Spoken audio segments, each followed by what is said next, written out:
Hello, everyone. If I could change the Hi, screen. everyone. There it is. Hello. Bring us on board, Ori. Yes. Hello. Ahoy, mateys. And welcome to our Ahoy, mateys. first stream post-hiatus. Isn't Pretty that poppers, confetti, cake. It's wild to think about, if I'm being honest. It doesn't feel a lot different because I'm already fucking behind. Yeah.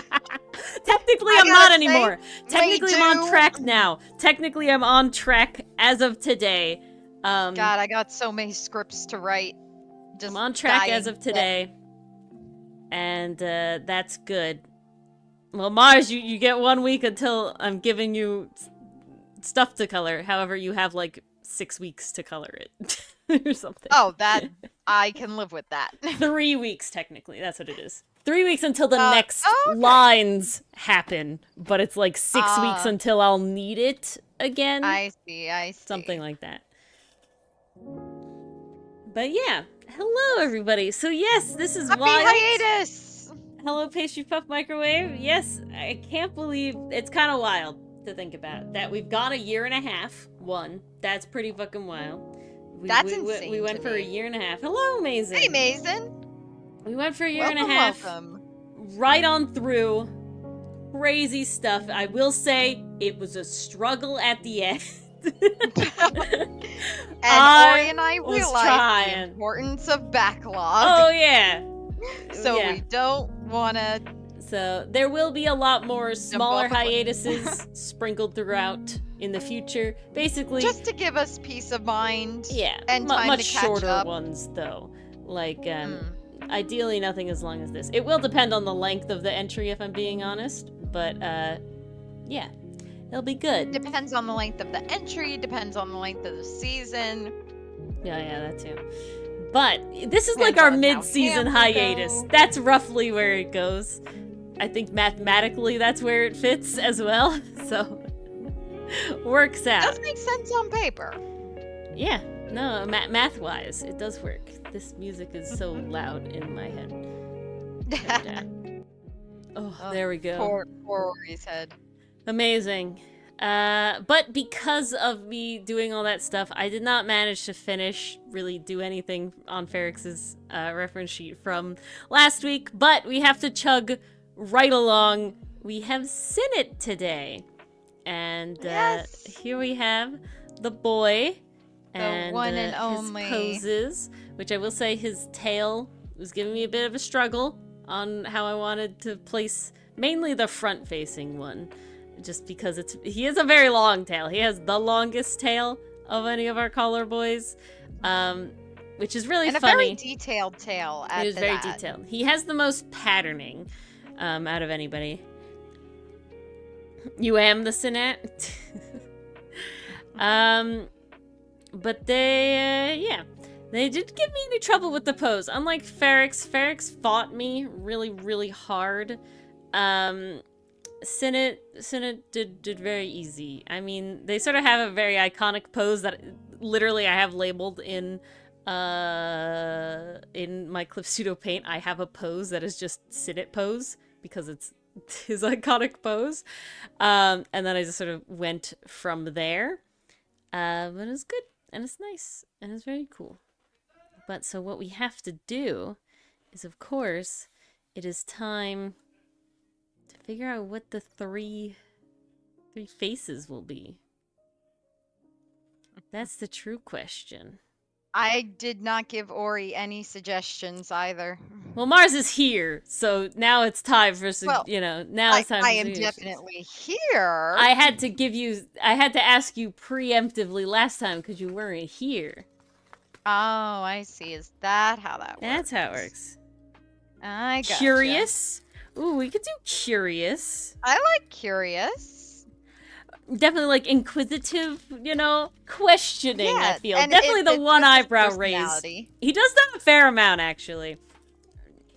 See, when I do these things, I try to pick an expression we haven't seen yet, but I feel will be useful in the future. That's knowledge only you have. Let's do shy. Yeah. But that's knowledge because I know Ori was like, what the fuck, Mars? Why did you suggest that? What the fuck, Mars? Why did you suggest that? At least Milano crying is like, yeah, I can see this as like a thing. I'm like, shy Ferrex, what? Very nice pastry puff. Nice pastry puff. I still need to find a place to watch those. But my link click book arrived today, and I am just, all the happy. I honestly have to not think about it. I will say, and this is not your fault, but like going back and having to theorize it, and having to think about it, I was like, floor, hello, it's down there, yeah. There is the book, and pastry puff. The only reason I knew this was because on my Insta feed, I don't know who it was just random. Someone had ordered a whole bunch of books. And one of them they were showing off in their post was the Link Click book volume 1. So I was like, oh shit, it's in English and I can get it. So I tracked it down and I placed an order for it. And it showed up like 3 days later. I was really happy. So it's, okay, so if I remember correctly, Link Click, the Donghua, is the original.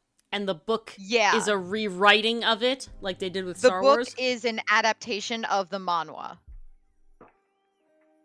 Sorry, the Donghua. Okay, I was like, it's not. I'm looking at two different words. On the book itself, it says manhwa adaptation of the original animated series. So yes. Oh, so it is a comic. There are pictures in it. Yeah. Oh, wait, it's not a light novel. No, not a light novel. It's basically like a manga. Yeah. I don't know. I think it is a manhwa. I always mix them up because one of them is the person that makes the manga. And I'm like, yeah, well, in Japanese it's mangaka. That's the word. I'm trying. I think you're thinking of mangaka, but that's Japanese. Manhwa I'm not sure is both. What I think. It is. I think Nicole told us one time that they're the same. That they're one and the same. Oh, I think you're right. Manhwa is the person and the comic itself. They are one and the same. The word is pretty. It says Donghua. It's not. It's not my language. I didn't make it It's up. no relation to English. Yeah. That's always wild when you do languages and it's like, this word is weird in my language, but I don't know. But totally fine in this other one. That was something that came up. I listened to a lot of, like, Am I the Asshole Reddit readings and stuff. Oh, ditto. And one that comes up sometimes is like, am I the asshole for naming my child, like, this traditional name in my language, but it has, like, the word has weird connotations in the language of the country we now reside in. And it's like... I've definitely seen those kind of posts. It's like if you named, and in my opinion, if you named your child that while living in the country of the language that it's weird in, then you're kind of the asshole. Because, like, I bet there's other cultural names that don't do that. You know what I'm saying? I bet you could find another one. But if you lived in one, if you lived in, like, your home country and it was fine, or another country that was fine, and then you moved to a country that is not, that's, like, not your fault. Why do you want this name? Like, what's the reason for it? It's cultural. It's family passed down. Is it meaningful? The name was Fanny in the example that I'm doing, which isn't the worst possible thing, because it's not Fanny... the worst, but the only Fanny I know of is from the movie Robots. Exactly. Yeah, exactly. It's... You know, you gotta think about the children. You gotta think about potential bullying. Exactly. You never know. Dylan just yelled for like a good 30 seconds there. I don't know what about. I heard it. Did you? Yeah. Well then. Every time. Alright. We'll start with curious. Okay. And Mars, then we'll kind of vibe from there. You have to tell me which one you want. Okay. Well, I gotta think. I gotta use the old noodle, the old brain. The noodle, the brain, the noggin? The noggin. The needle noggin, if you will. Alright. But so your day was good, Mars? That's good. Huh? Your day was good? Oh, yeah. No, definitely. That's good. That's good. I didn't pass out today, so yay, that's Woo! already a step up from last Tuesday. I will say that it's the vast majority of Tuesdays you don't pass out. So this is more a return to the mean. That one was a bit of an outlier. You know, yeah, exactly. But, yeah, I've really been trying to actually, like, keep up on being healthy, because, you know, it is an internship, but it is a little bit demanding. I'm on my feet a little bit more than I'm used to. I'm running around a little bit more than what I'm used to. So it's a change. I gotta adjust. The the doctors actually told me I should be starting every day with a full glass of water. Yeah. And I have been doing that. But it's hard. It's hard. It's hard. I don't know why it's so hard. Why is drinking water hard? It should not be hard. This is the thing we're supposed to drink. You're drinking hard? room temperature water, right? Sometimes.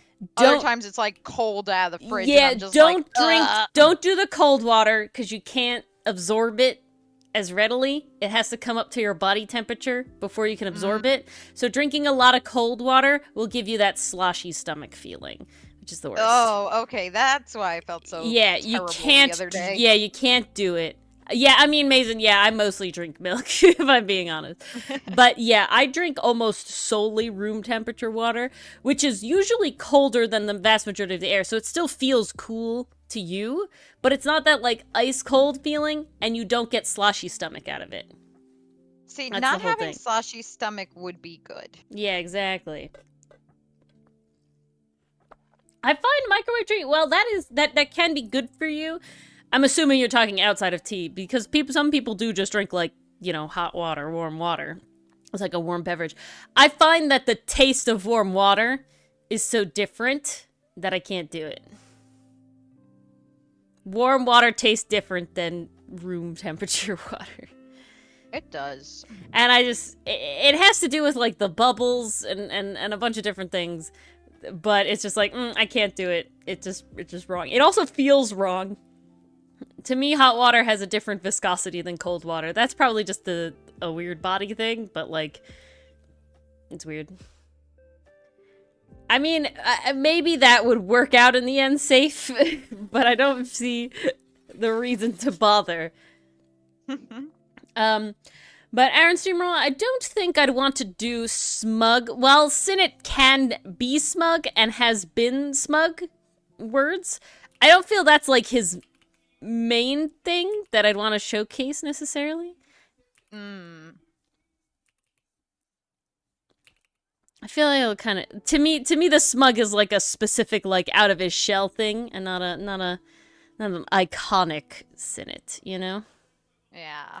And unless Mars is like, no, do smug. I'm not really feeling smug because we do already have a like cat that got the cream look in the comic. It's in entry 10, you guys, and entry 5, page 10. I mean. I'm gonna say it again. Everybody who hasn't or has been putting off on reading our comic Outcast, now is the time because we've just started our hiatus. We are in hiatus, and we will stay in hiatus until January. Yes, which is a while, but we do say that read it now. If you've been waiting to binge it, now's the time because there's now is indeed the time. All right. Indeed is the now. Here is the cat that got the cream face. My smug Cinet face. Yeah. From this one and this one. We know what that looks like. What the heck are we talking about? We're talking about, say, Mars and I write a comic. I mean, I draw it. Mars writes it. But it is, it's called Outcast with an E. All right, you know what? I feel like, now's the time for a commercial. Yeah. Let's take a break for these commercial messages. Indeed. After I get this is where Ori kicks me off the ship. Yep. Where is it? Goodbye. Psh. Oh. Mars is taking a little dip here. She'll be cool it off. A little cool off. Well then, Microwave Tree, you are in the right place. Beautiful. Oh. Yeah, that's what I want. This has to go over here. All right. Hello, Outcast. This is our comic that Mars and I, Mars writes and I draw for. Okay, it's free on mainly Webtoon. Okay, it is. Stranded on an island, researcher Hotsun Aram has no choice but to place his trust in a group of ragtag pirates and their eccentric Captain Milano. But when it seems another person may be on the island, it puts the pirates and Hotsun's research in jeopardy. Yes, it is now. How many? 38 fully colored pages. Holy shit. Of fully colored art, lovely background. Yeah, 38. This is technically already out of date, but it's much less out of date than it was. 38 fully colored pages. You can find it for free. All of this for free on Webtoon. But you don't like reading, you say. Well, what do I have for you? Instead, Ori? You can go to the Folding Planets YouTube channel. Yes, that is Mars and I sort of, I guess, studio, you could call it. Folding Planets, where we have a comic dub of everything. So you can go and you can listen to it there. And that is not on hiatus at the moment because it's very behind the actual comic, but it comes out nearly every Thursday. It's technically, it's a whole thing. Almost every Thursday. I won't get into the specifics of when I release it, but still not convinced? Listen to these totally real testimonies. Playful, anime-esque, furry pirates. I can't believe it's not a BL. A hot load of fun. Cute boy pirate island. And I don't know who to ship anymore. Yes, that is Outcast. You can find it on Webtoon or the dub on the Folding Planets YouTube channel. That is Outcaste. All right. Lovely. Type it in, use the QR code. It is all at your disposal. Indeed. Go read it. Back on the ship now? Yes, you're back on the ship now. Thanks for at least giving me water wings. Yeah, you know, the life jacket. It's good. What am I doing here? This. But yes. Oh, that's fine, Safe. That's why we have the ad read during our streams. But that's what Comic Corner is. It's us working on talking Comic about... Comic Corner is basically an excuse for us to promote the comic, share writing ideas, and strategies. force Ori to spend time working on the comic. That too, because that's very important to actually getting the comic out there. Indeed. And Mark can work on the script a little bit. Did you take a shot, Mason? Did you take a shot? Oh, jeez. But, yes. So, yeah, this is the time to read it. This is how you can be up to date, because it is literally on hiatus now. So, good time to catch up. There will... Perfect time. Hold up. There's lots coming up during hiatus. Exactly. Do we want to talk about that? Yes, hiatus does not mean radio silence on the upload part of the thing, for two reasons. One, I'd feel bad, and two, algorithm hates you if you do that sort of shit. So, to counteract we doing that shit. To counteract we that, being safe. we have still regularly every other week uploads happening on the webtoon still, and they will include character profiles / reference sheets. So you could take a shot of lots of things, Mason. I don't even drink alcohol, and I'm of age. It could be orange juice, milk, water. Oh yeah, I definitely have talked about my milk shots on stream, where it's heavy cream, milk foam, and whipped cream. Okay, that does sound amazing. Is Ferrex Cinet an Easter egg for Kai? Don't know what you're asking, Safe. But yes, there is more. Sure. It's very delicious, microwave. I did that in college all the time. There's no alcohol. It's just heavy cream. But yes, there'd be character profiles and reference sheets. So there will be the reference sheets that we're doing, and then more stuff that Mars will get to talk about on the little thing. More little notes and quirks and fun stuff that has not been put anywhere else. Gotta read it there again for free every other week until we get through them. Absolutely. We'll also have the Outcaste the wikis in the meantime. Ace Attorney AU. After all of those profiles are done, we have the first part of the Outcast Ace Attorney AU that has been fully up on our Ko-fi for months now, for Cook tier members and higher. But you lovely people will get to read it for free every other week during the hiatus. It is about halfway through the hiatus. Not even halfway through. Couple months into the hiatus, mainly because what else is happening? The first volume, I guess, chapter, whatever you want to call it, of the Band AU will be being released on the Ko-fi for Cook tier members and higher, so they won't be losing out on their thing. Free is a strong word. It's free. Well, you have to pay for internet, but you can get that free at certain places like the library. But that's very true. Yes, so our Cook tier members won't be losing out on their things either. They will be getting the Outcast Band AU pages. And lastly, but not leastly, we will have a Q&A. So if there's any questions you want to, I know you can ask us here on stream, but you can now also ask the characters questions. So if you have a question specifically for Hotsun or Milano, Ferrex, Cinet, Aster, you can ask them either in the Discord. I would put them in, literally pick a channel of the Outcast, the comic section. I don't really care. Probably the comment section would be good in the Discord channel. Or you can comment on the episode, the last episode there, and we will find them. And yeah, ask your question, and it will be put in. Character AI? No, it's not like that. It's just asking us. I mean, you're asking the characters, but we're answering because, you know, but as them. We know the characters. They're ours. They would reply as There's themselves. No AI. It wouldn't be us answering the question. Abstractly. Not to bring politics into it, but we're a no AI group around here. Zero AI. Zero AI. In In any art-related form. In, like, remedial, tedious tasks, sure. Any art, any writing, no. I have never messed with character to do my AI. Laundry and dishes, thank you. Exactly. Not make my writing and art. I want AI to generate my subtitles that I still have to correct anyway, just so it takes less time. Because there's the art form I'm still doing in there. The meaningless tasks. Yeah, the tasks that literally are thoughtless. But yeah.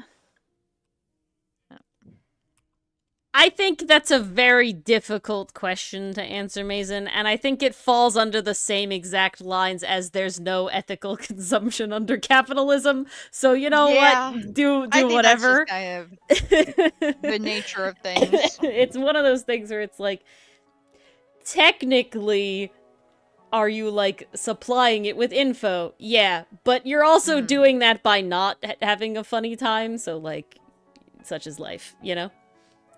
It's like, oh, me making art and posting it on the internet, no matter how hard I try, is still gonna somehow feed the AI. You know, it's the internet. We all have known that it's sort of just an amorphous blob anyway. And while technically that could be considered, quote unquote, immoral in the sense of like, we don't condone the use of AI art, specifically in the way of like replacing artists as they are doing and, you know, taking your things.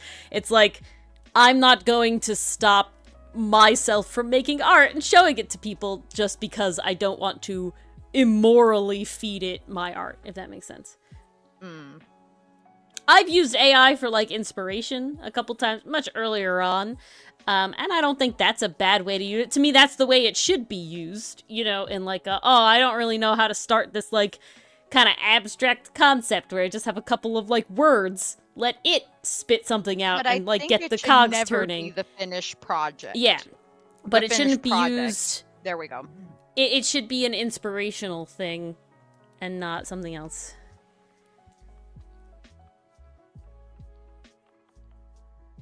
Hey, AI Gene? I think that word was going to be generation and then it broke off. But yeah, so it's one of those things. Big talk on every artist story this week. Yeah. AI generation? Oh, just the whole thing? Like, the process of generating images. Well, it's not art. AI. Yeah. Yeah. That's one of those words that's just kind of... That's why I said generating images, not art. Well, yeah, it's called generative AI, and that's why people call it... But it's so hard. AI art is just easier to say, guys. Again, no ethical consumption under capitalism. Exactly. In a perfect world, maybe we would know how to use AI properly, but we don't, so... Exactly. This is the timeline we have. What was your favorite part My favorite part of Windbreaker, episode 9. Oh, geez. Where do I start? I mean, I went off pretty hard in the reserve table. Spoilers for Windbreaker, episode 9. Cover your ears now if you don't want spoilers. Probably my favorite part, and this is like... I don't think any of these individual scenes are beating each other out. Like, they were all so well done. I think the part that got me the most, where I had like a simultaneous like, oh wow realization, and then a artistically that is a beautiful representation reaction, was when Choji moved the sand inside the dreamscape and it revealed the shattered glass underneath. That image just sticks in my head so permanently. I don't know. It was a really powerful image, and they definitely, like, they spelled it out originally. When he's in that area and there's the desert, it's like, oh, this is my heart. It's like, okay, you spelled it out for us. Good, we got it. The cracked glass, they don't spell out. They actually leave that up to the audience to determine what's going on. And if you know the phrase, fragile glass heart, well, then you know what's going on. you know what they're trying to say.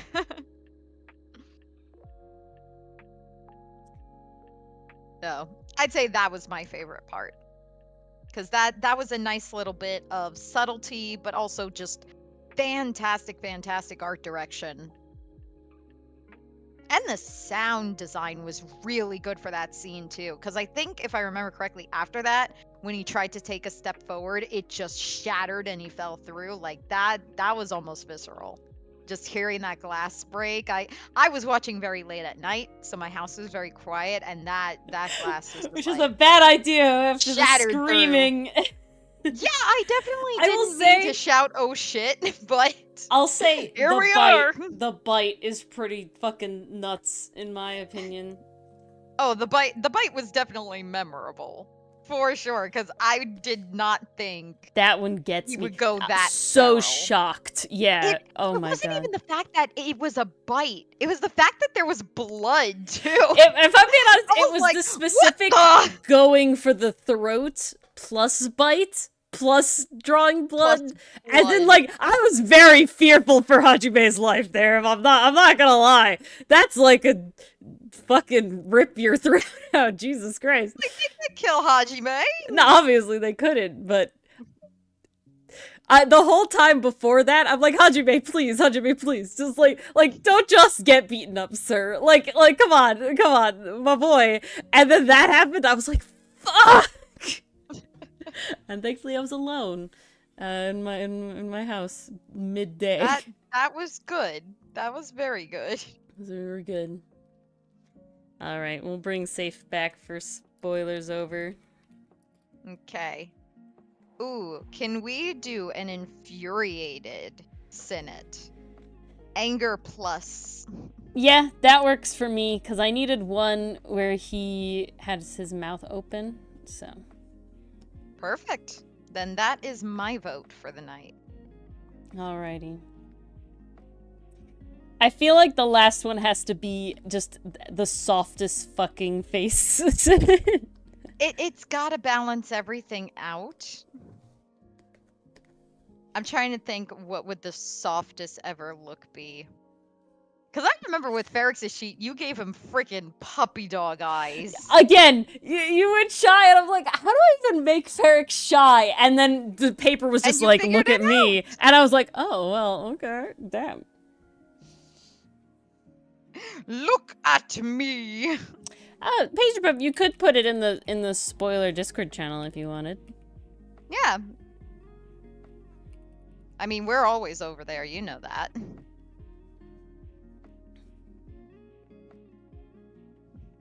That's what the reserve table is for. Yes. Honestly, I'm very glad I made that channel. Oh, yeah. It's nice to just have a place where all the blocks of text a whole bunch of can live. Yeah. Exist. That's nice.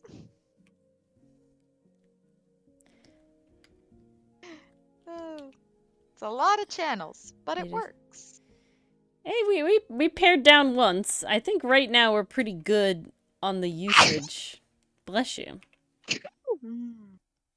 Thank you. Right now I think we're pretty good on the usage of everything. Yeah, everything gets used, which I'm very happy, because in our old server, there were some channels that didn't get used at all, and it was like, oh. Oh, we're also basically back up to the amount of people we had on the first server. Oh, that's epic! So, very cool. Nice! Okay, yes, but your eyes have to be higher. He's not that young. Inquisitive little Cinet. There we go. Boy. There he is.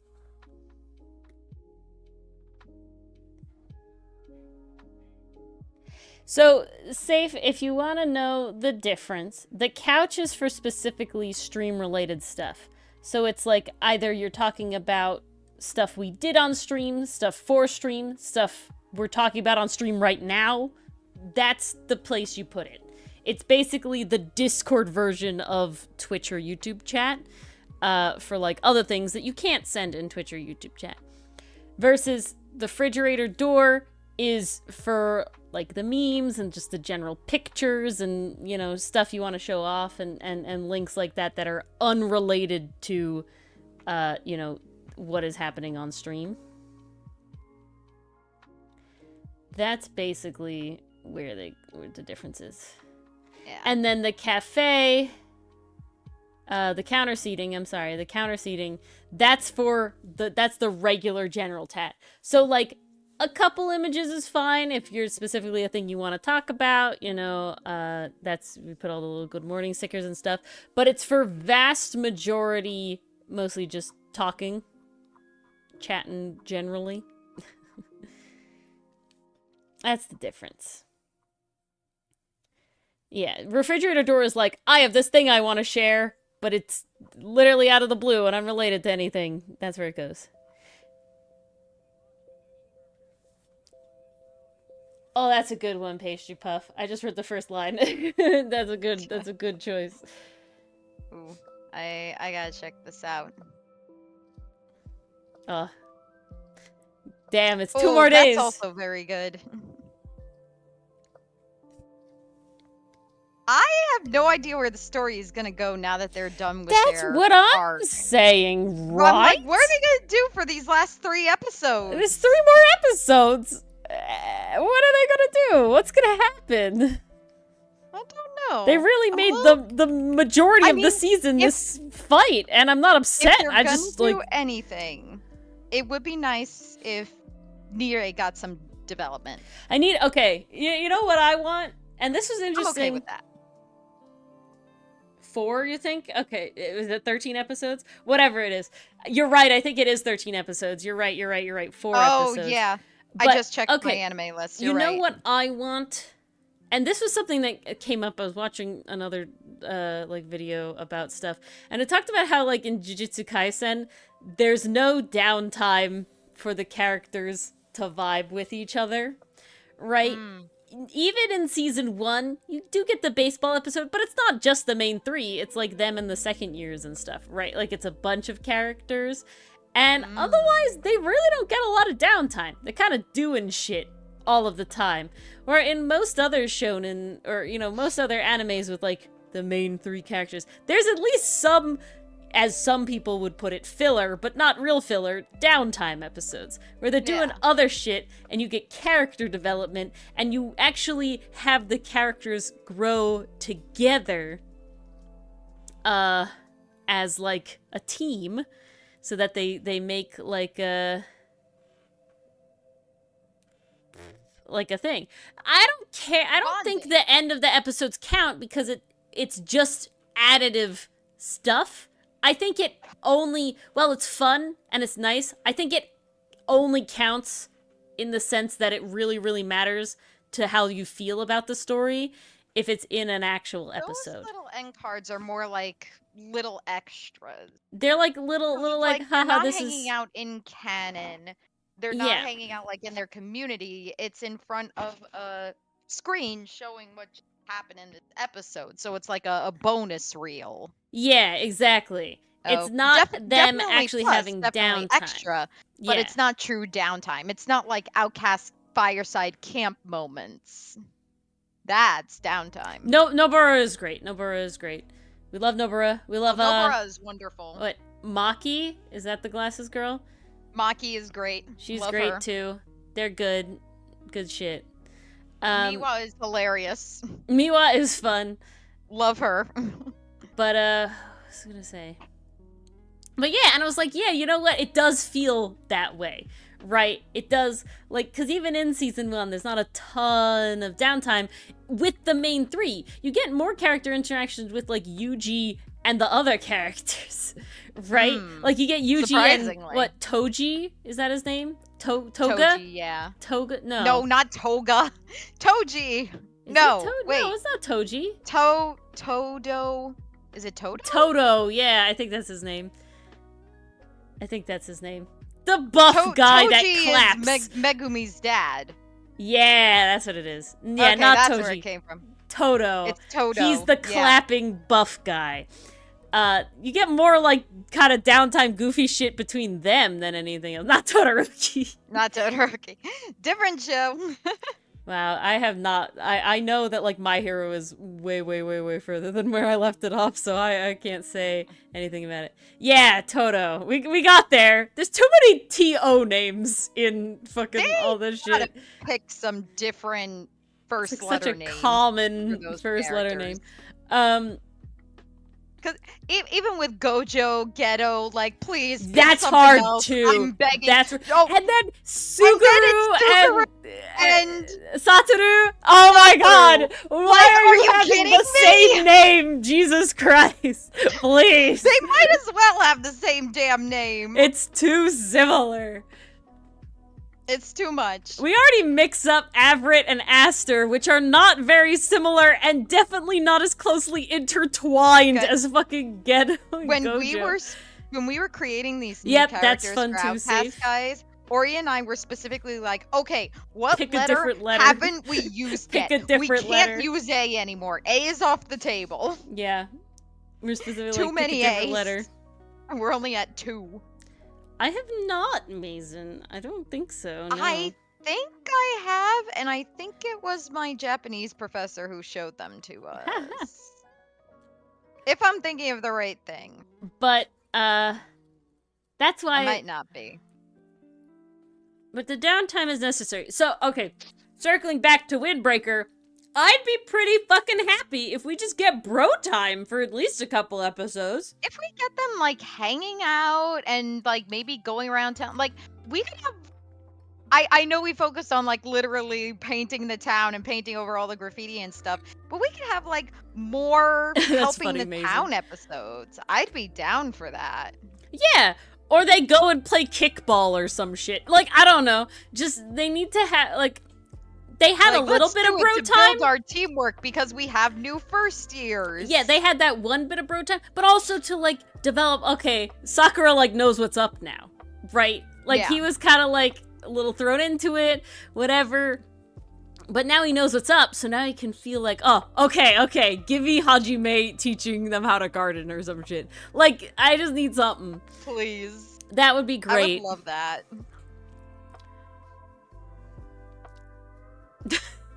I would love if That's so Hajime funny, like taught him the Mason. patience and value in gardening. Yeah, Like the whole pretty good. philosophy behind it. That would be great. and that's why we start our series with downtime. And it's not like there will never be downtime again.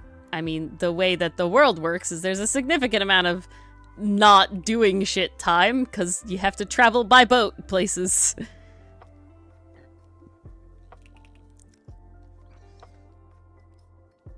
Yeah, that would be good, Pastry Puff. Well, yeah, I would like that. Yeah, because we know there's definitely some other guys that came in, I think, around episode 1, 2, that didn't go to Well, we haven't seen... We have those couple other characters that are in the opening that we briefly saw when we went in the classroom that we haven't gotten to know yet. So I feel maybe like they're getting their involved. moment to shine. In Safe? Not in Windbreaker, though. Not in Windbreaker, though. Definitely School is not in very much Windbreaker. not These school in kids do not Windbreaker. go to class. There are no teachers. There's no math. I don't even think there's a principal. Yeah, it's wild. Yeah, I want to see Pink Boy and Orange Guy. Yeah, I want to see them. Yeah, all of them. Just, gimme. Well, at least we only have to wait 2 more days. Yeah, exactly. I'm not nearly like, I want to watch it, obviously, but I'm not nearly as fucking on the edge of my seat as I was before. Like, god damn it! We get the little taste of the Hajime fight and then ripped away. But it was so good! No, I wouldn't say it's My Hero Academia safe, because they still have teachers in My Hero Academia, and they're still being taught things. They're just not being taught. The whole internship arc, Yeah, if I remember and correctly. and like Aizawa's like a teacher, you know, like he's teaching them. They're in a classroom. They're like doing superhero shit. It's very structured. In this school, it's literally like basically the school looks like it's abandoned. There is not a single adult in sight. And all the, like, seniors are like, for some reason, we feel obligated to teach the students how to be, like, good citizens within the town by, like, painting over graffiti and beating up adult gangs with, like, who have actual weapons, with our fists. Yeah, there's no, like, it would even feel slightly more, quote-unquote, realistic if there was, like, professors who were like, this is how you throw a punch good, you know? Like, there's not we don't even that. have that. Why, Mason? Because they want to be superheroes, basically. High schools just absorb each other, yeah. Well, I think it's also, like, it's implied that the town was always overrun by these other gangs. Adult but it really gangs! Seems like Hajime was the one who put this system in place to protect the town. Or maybe the guy before him, it and seemed he's to taking happen on before the role. him. Because there was that whole bit in episode 9 where we get the little flashback to slightly younger Hajime. It looked like they were still, like, kind of doing the Bofuten thing. Yes, that is the anime. The guy with the black and white hair. Yep, yeah, that's the one. Todoroki, but black and white hair, yes.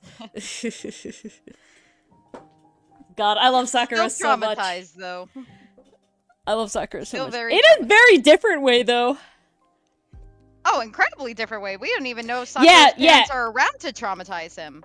Exactly, Pastry Puff. Where are the parents? I feel like there's a high chance Sakura's an orphan, but the rest of them... Niri has too much drip to not have parents. How do they eat food? Who's paying for shit? Where the fuck do they live? Right? They just always go to the restaurant for free amu rice. Yeah, does it really matter?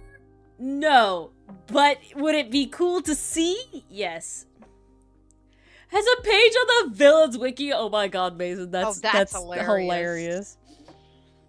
Okay, yeah, I'm sorry. Do you ever just vibe and, like, this Cinet is so good. This Cinet is so good. It's really good. It's just top tier.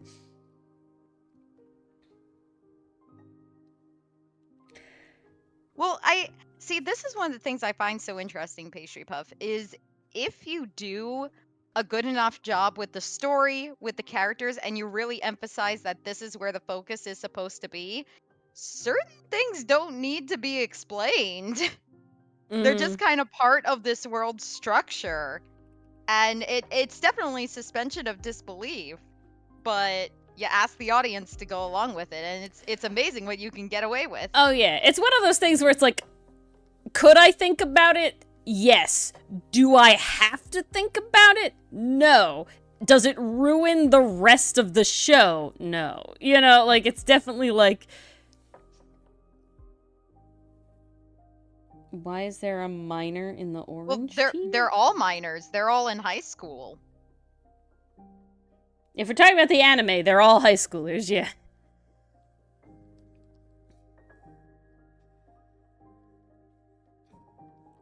And I will say, the vast majority of them look decently like high schoolers, unlike some other anime. Say this, they definitely got their design down.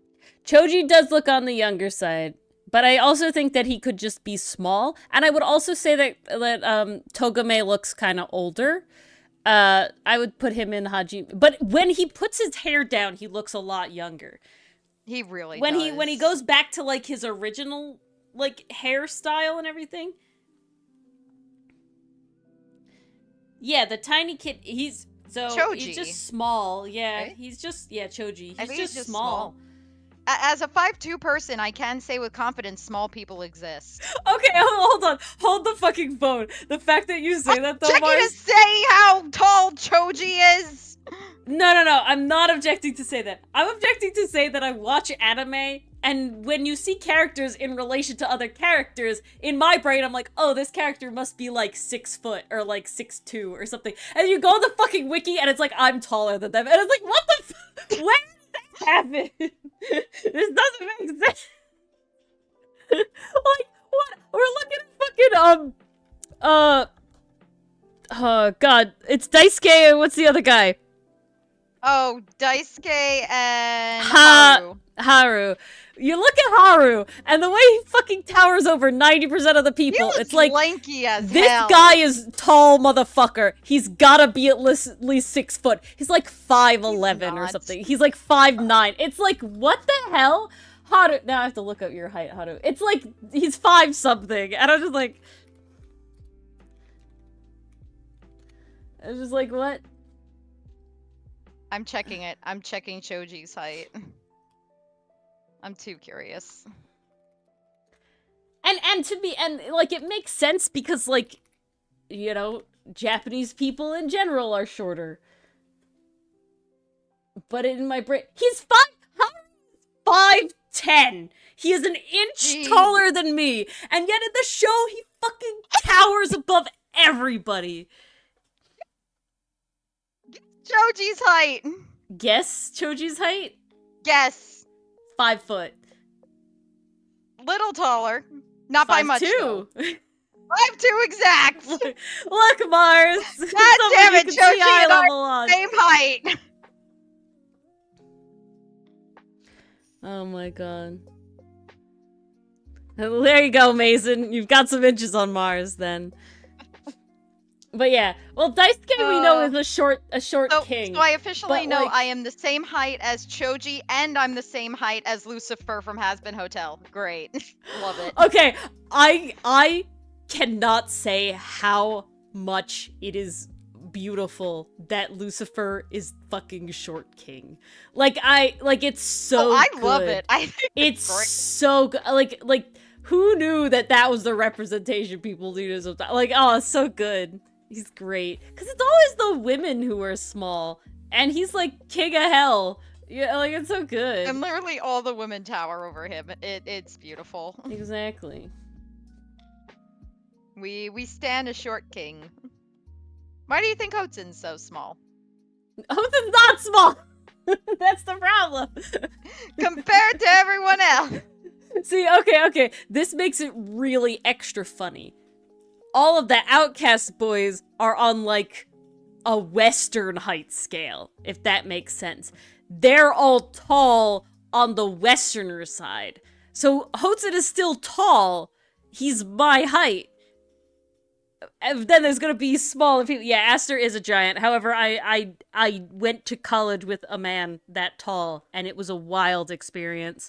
And, I'm pretty sure we had someone that tall in our high school, too.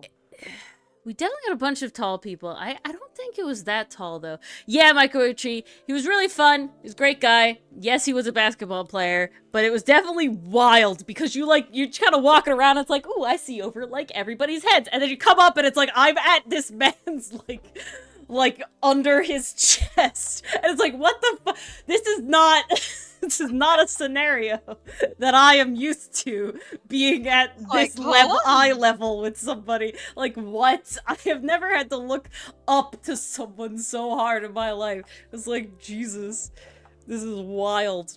So I know that Aster is a possible body shape and height, but it's definitely like they are tall and they are tall overall, right? The rest of where they're going, there'll probably be a lot of shorter characters, which will be tall to Mars, but short to me. Well, luckily I never got to look these characters in the face. No, so. It's very true. It's very true.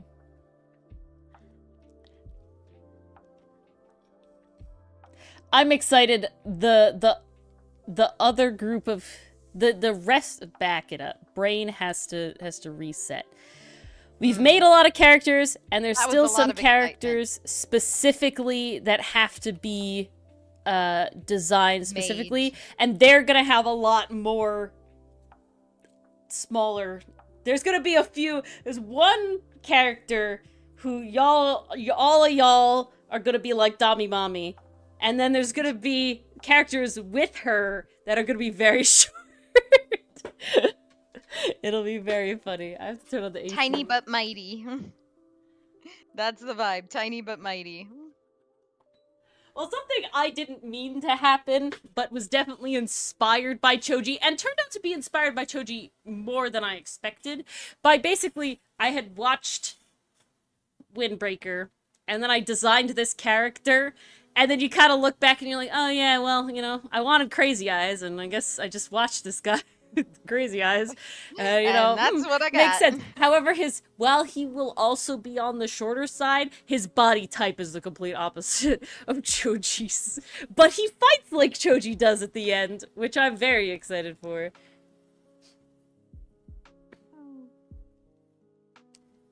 Yeah, exactly. That was good.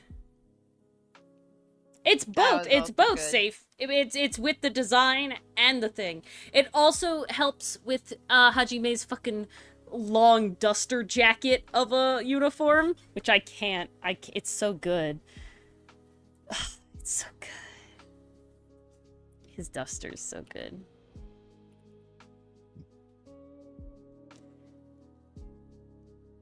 The designs in that show are just top tier. I love the designs in those shows because it specifically was like, we want these to feel like real people, but we need them to be recognizable. And they did it really well. Because I feel like, obviously, you know, with shows you slip very easily into, like, you know, fantastical. Even in, like, real-world settings, right? Or supposedly real-world settings, you still have the classic, like, oh, who's the anime protagonist here? It's the person with the colored hair, but it's somehow, like, unnatural color hair, right? But it's good. They still found a way to make it realistic. I gotta applaud that. Yeah, Safe. He is short, too, but that is also Hajime, the other guy, the white-haired guy, he's also, very tall. I think he's taller than everybody else. So, like, their designs... Goes the tallest. Although, wait, there might be another character who does. The long-haired, blue-haired guy. Oh, but he hunches? Guy. Maybe. He does. That's why it's hard to tell.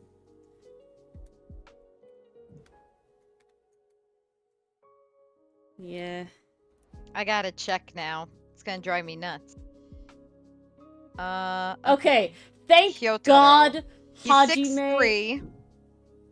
Thank God Hajime is 6'2". So yeah, so he's 6'2". Okay. But Sakura! That's pretty damn close. Sakura is 5'6", guy.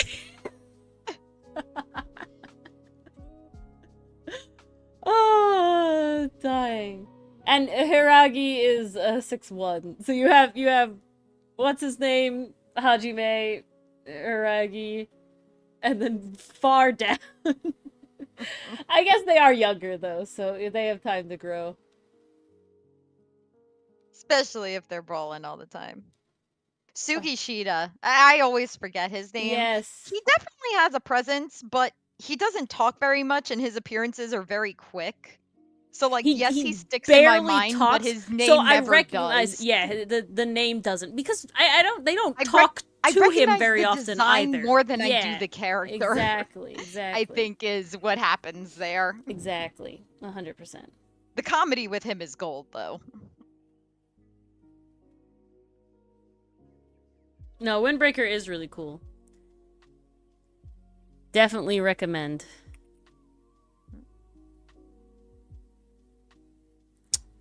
So I was doing something with that one, but it's not what I wanted, so we're gonna change it. Sorry.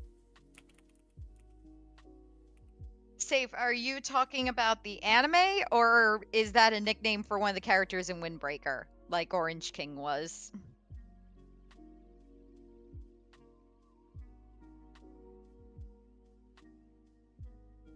One Punch Man, the anime. Funny pastry puff. You don't like the anime One Punch Man? As the big gorilla guy who goes feral, but is also so loyal to Hajime. Yeah. The hunch is gold. The hunch is great. I mean, clearly we love our tall boys who have few words. And hunch. And hunch, yes, because Aster does. Aster, the hunch is important. I mean, he's next, so we'll see. You hear that, guys? We'll see the hunch. Me literally putting Aster in any, like, frame. It's like, all right, now let's curve the back. Okay, there we go. Now he's the right height.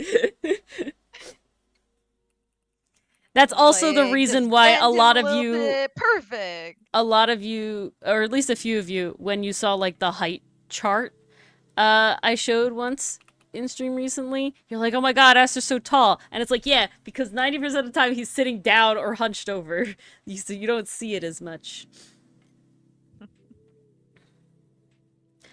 Yeah, but that's not the point of the show, Safe. Like, I find a lot of the point of the show is 90% comedy, if I'm being honest. I don't, like, it's vast majority like a comedy, One Punch Man. And, the point is when you have those characters that are on his level, right? I don't think that, you know, and that's not for everybody. I'm not bothered that I don't expect him to lose, right? But when Saitama faces off Cyclops Alien, like, he had to fight, you know? And I am so excited for Garo, though. Fuck. So good.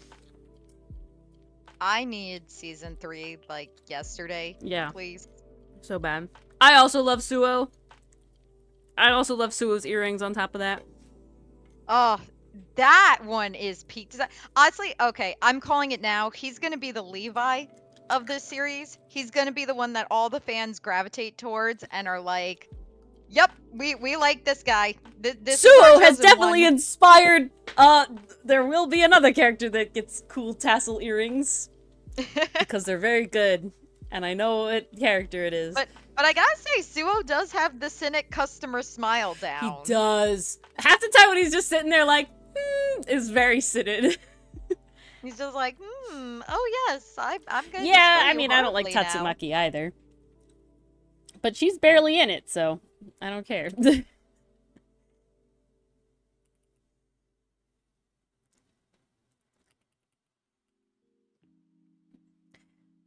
No, I like One Punch Man. I like the goofiness of it.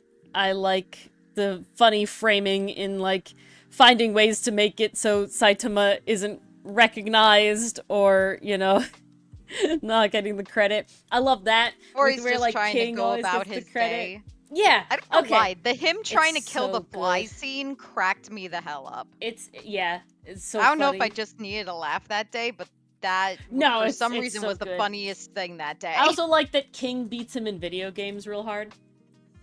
That was hilarious. That's the good shit. That was great. I wonder if the same studio is going to be animating season 3, or if they're going to switch again. I told you which one was animating it. And it was don't the one remember. You thought it was JoJo's, Clearly. but it wasn't JoJo's. It was something else. Oh, it wasn't JVid Production. It was JC. Yeah, it? that. Yeah. Yeah. Okay. Genos is cool too. Genos is very cool. But I just love the framing of Saitama just wanting to make money and get to the sale on time. Like, I don't know. It's just a funny framing to me. It's the relatable. It's the same framing as Mr. Villain's Day Off, right? Where it's just like, it really is. It's so good. See, I don't like slice of life anime very much. I like the funny slice of life animes, right? Where the premise that is surrounding the slice of life anime is kind of ridiculous. You know? That's the fun to me. In Mr. Villain's Day Off, it's about this villain who's planning to wipe out humanity, but you're following him on his days off, so he's not doing that. He's going to the zoo and he's visiting the pandas. He loves pandas. Or he's going to eat his ice cream that he's been saving for this one perfect moment, but something's stopping him from doing it. It's like, that's the conflict of the episode, and it's fantastic. It's so good. Maybe.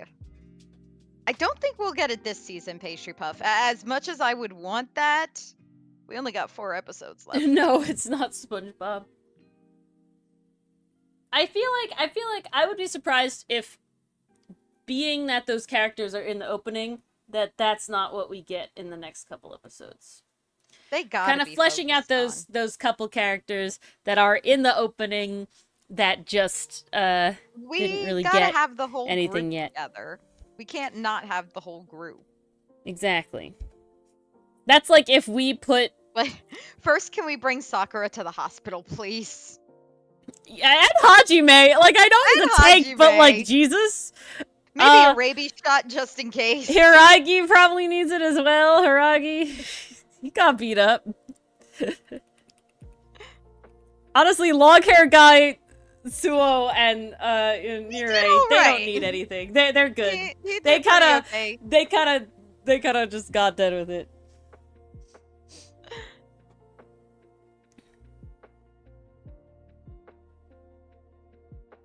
Ah, Detective Cohen.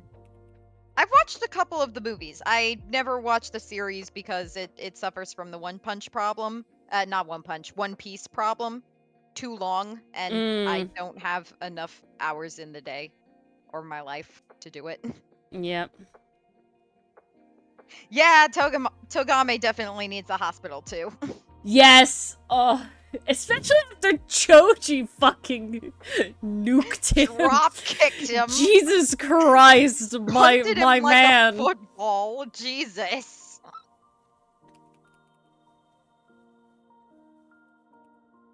It is more episodic. For sure. I will give it that. I do like the movies. The movies are fun. I've watched a couple of those. He will be the one to take the... Him and Suo. Suo was fine too. Suo just kind of like made a fool out of the one guy. I don't think he got hit once. Kind of played with the other guy. I don't think he got hit once. And that's what I'm saying. He's got Levi attributes. He's gonna be the Levi of the series. I'm calling it.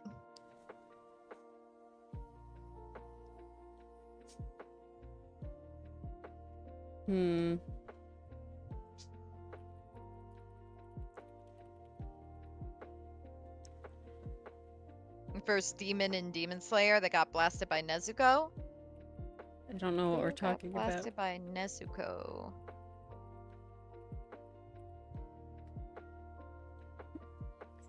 Or he has to figure out Cinet's hair from this angle. Oof. Poor Ori. The struggle is real. It's one of those things where I definitely utilize the fact that they're 2D cartoons to sort of fudge it. I think, didn't we see Kanuma and Arima kind of look at Choji in disbelief at the end of episode 9? If I'm thinking of the right characters. Yeah. They're not dead. They were awake at the end, 100%. I think they were awake. They were like, they we watched when he took his. They did during the jacket scene. Yeah, exactly. They were looking at him during the jacket scene.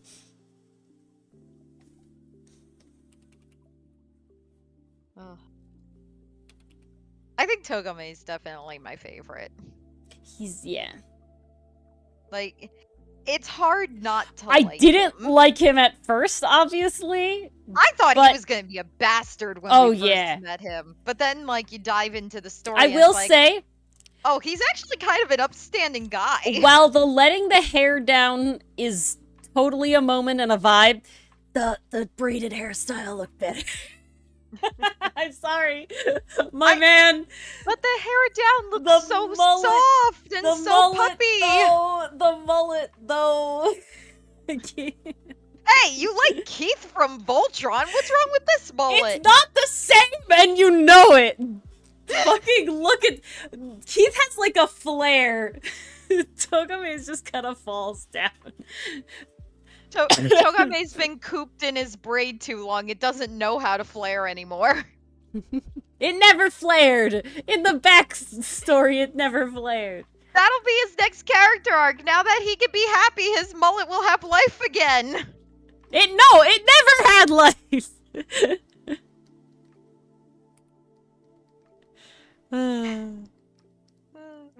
When life beats the shit out of your mullet. Life unfluffs your mullet. That's such a word. Now I have to look at him It was again. either on fluffs or on because I think flares. the other thing is he doesn't have the bangs for it. His bangs are definitely different. Oh, Cells at Work is a fun one, Safe. I was impressed by how many What the hell? accurate health facts they squeezed into that show. That was impressive. Have you ever watched Cells at Work Code Black? That was an interesting one. I didn't watch that because I watched the first one, but I like White Blood Cell in the first one Hello, so much. SRD illustration. Hello, how are you? Welcome. Welcome to the chaos. We're mostly vibing tonight. We're as we work on usually reference mostly sheets. vibing. Okay, I think that the problem I overall have is that it's not, like, it doesn't flow. It's like he has, like, a bowl cut and then a mullet. You know, like, it's not, it's the, oh, that's what it is. It's all behind the ears. Ah. I don't think Keith's is all behind the ears. Yeah, no, that's it. It's his ears are fully exposed. Oh, there's okay. nothing there's like the hair in front of the ears is not also long. Keith's is like down to like his jawline at least. Togame's is like, I have a short haircut and then but I grew out the back. And it was like, no. That's why it works with the braid, but it doesn't work with the mullet in my personal opinion.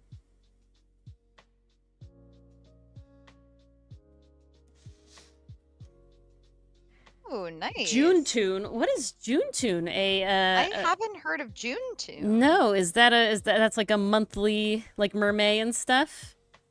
Sounds exciting. I'd have to look into it.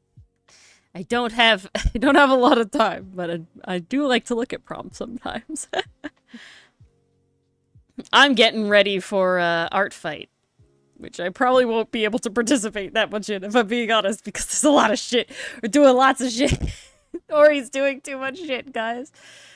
Oh my gosh, Ori. You poor thing. We'll see. If I can get back on track, we'll be good again. But I kind of fell behind at one point. Which old cartoon characters are you drawing? Yeah, who you drawing?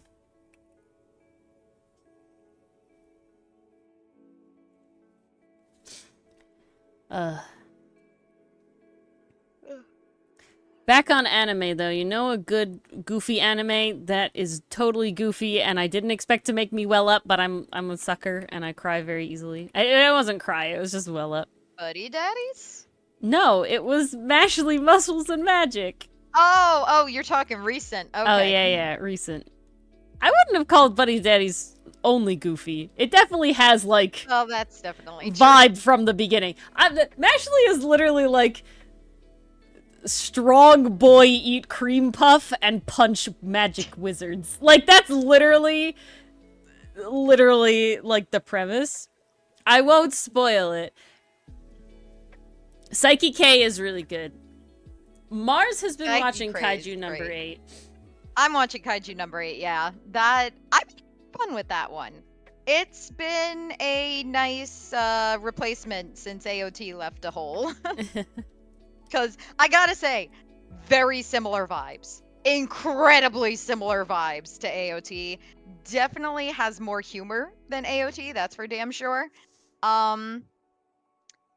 And I'll say this, they set up the romantic expectations very quickly. I have no doubt who is supposed to be endgame, so that's nice. I'm not gonna be blindsided by sudden relationship that honestly worked better platonically, in my opinion, but that's a discussion for another day. I'm sorry. I will forever be salty about that. Eren X Mikasa just is not my jam. Okay, you know what's the at all. Okay. What is worse? What is worse? Having something that you don't have the expectation for it set up right away, but and then throughout it is like, oh no, here it comes, but I wasn't set up to be a relationship. Or no, you're pretty sure they're gonna get together, but they still don't make it a good getting there to the end. And by the end, it's still not romantic enough. See, I think I can live with the latter. Yeah, Mason, that's the problem. Fan fiction can fill the hole. That's fine. Like, I don't have an issue with that. That's basically how shipping works in a nutshell. No, I'm saying it's the opposite of shipping. But okay, my example, I might need you to rephrase. I think my brain is breaking. My example is fucking Kylo Ren and Rey. You can tell that from the beginning, that's what the movie's going for. You know, that's what the sequels are going for. But then you're gonna go platonic, and then they don't. That they interact, and that they do everything, gives such bro-sis vibes. So fucking bro-sis vibes, and then they still fucking kiss at the end. And it's like, okay. I gotta agree. No, actually, okay, I think I figured this out now. I personally don't like being blindsided by it. Because if I'm going in with the expectation, okay, this is not going to happen, and then, because it really depends. It depends on if I want to see those two together. Like, I can totally start watching something without the expectation of a couple being endgame at the end, but, you know, I might ship them on the side and be like, oh, they'd be really cute together. And then when it does happen, it's like, oh, sweet, the author thought the same thing I did, and now we're both happy. But if it ends up being like Attack on Titan, where, oh wow, so Mikasa was adopted into Eren's family, she's basically his adoptive sister. Okay, they really care for each other, they're looking out for each other. That makes sense because they lost their home, they lost everything, Mikasa even more so, and she relies on Eren. Like, they have this dependency on each other. Okay, makes sense platonically, like, I'm here for that. I can see how these situations would create these extreme scenarios. Wait a second, why are we leaning more into a relationship? Why are we framing the scene this way? Why are we harping on this one line? Why are we making these choices that imply romantic interest? Oh crap, is this what we're doing?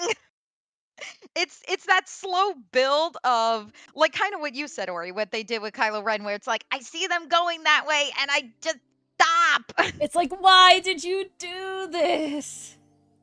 Well, it's like, I don't know. I thought they were great platonically, and I think it would have been a really good message about found family and just how strong those bonds can be. Why did we have to make it a romantic thing? It's like, it's not even for, okay, so quick spoilers for AOT, cover your ears if you haven't seen, if you haven't read, because I'm going to talk a little bit about one particular scene. So, there's one scene where it's kind of like a mindscape area. This is after everything kind of comes to a head and now it's winding down. Eren's best friend Armin is kind of like in this space with him and they're discussing what happened. And at least in the manga, I did not watch the anime because I just could not get into it after reading the manga. Eren basically has a breakdown and some argue is out of character, but immediately starts saying things like, I wanted to spend all this time with her, like, I wish we did this, I wish we did that, and just, like, having these regrets and breaking down, which, like, on its own, okay, good scene, like, not necessarily done wrong, but also, why? Like, why couldn't that have been platonic? I want to spend more time with you guys. I want to spend more time with my family. It sucks that I can't be with you guys anymore. Like, you could have gone in that direction. Why did it have to be romantic? I just don't know why we went that route. But really, the ending of AOT kind of hinges on how much you care about Eren and Mikasa as a relationship, and I really don't. So, it's a shame. It really is, because that was one of the first ever animes I ever watched. So to not finish it kind of hurts a little. Yeah, that'll happen. I'm gonna bring everybody back. Spoiler time over. Well, it's one of those things, Mason. Like, there are some series you watch, and you're just like, this series does not need romance to make it impactful. Like, adding romance into this scenario is not going to change the message. It's not going to enhance anything. It's not going to strengthen Oh, anything. that's good shit. And Pastry it's Puff. nothing that couldn't have been done with a familial connection. So it's like, why? Now, I give the author credit. He wanted to write what he wanted to write, and I do applaud him for that, because I think to my understanding, he was coming under a lot of pressure, a lot of scrutinizing as the chapters went on. So I can't imagine that was easy. He probably got so much flack from both sides. People like, why didn't Eren and Mikasa kiss? And people being like, why did they get together in the first place? Like, it's when you deal with fandom, it's a never-ending battle. There's always going to be someone who's unhappy with the ending, and that's just a fact of life. You can't please everybody. I think the problem I have a lot, just not my cup of tea, is when the romance is sort of like, it feels like an afterthought, or like if there's not two characters that get together, no one's gonna read it. You know, like, or okay, I think a very good example that's is also one of those things. I'm just gonna throw this in real quick. Mm-hmm. Is that when you have those romantic intentions implied later on, now you got to go back to all their other interactions, and suddenly those are romantically coded. Like, it was never a strong familial bond. It was always, I am romantically invested in you. And now you have to read those interactions differently, because this is what the series decided to do later on. So something I saw as platonic in season 1 is now, oh, that was actually romantic, or supposed to be intended as romantic. As just drives me nuts. Continue. I'm so sorry I interrupted. No, I just wanted to get that it's one just thought out. Like, and I think that, sort of going with what you just said, Mars, is that I don't think it has to be that way, but I think that it's done that way. You know what I'm saying? Like, I think that there is highly a possibility of being able to write two characters that are solely friends first, and then, you know, later on grow into it, but you have to do it very intentionally, and it's not done that way. I don't even remember the romantic subplot in Newsy. God, I mean, to be honest, I barely remember the actual, like, story of Newsies, if I'm being completely honest. I remember the dance. Yeah, I remember the dances. I remember what they look like. That's about it. Dichotomy. Dichotomy! Do you have ears? We'll find out. We will find out. It's Sushi Boy night. One thing I love, Pastry Puff, is that the entire fandom is like, oh, Shang Shishu and Xiaoling, sibling energy. Yes! Solely, like, thank God! Nothing else. And it's like, oh, so good. The entire fandom looked at those two and was like, yes, they are siblings, and that is it. Like, thank you. We have been blessed.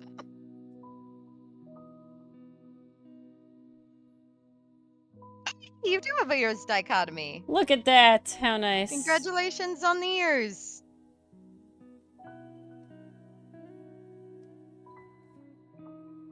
Oh, very nice. Ooh. What kind of food?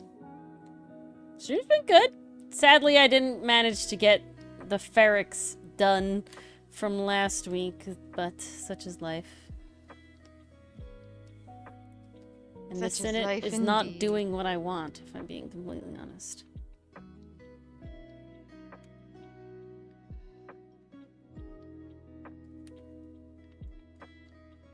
Ooh, chicken parm. Nice. I'm so disingenuous with Italian food. Where we live, there's so much Italian food. You can't, like, look around. Hey, you live there too, Mars. So much Italian food.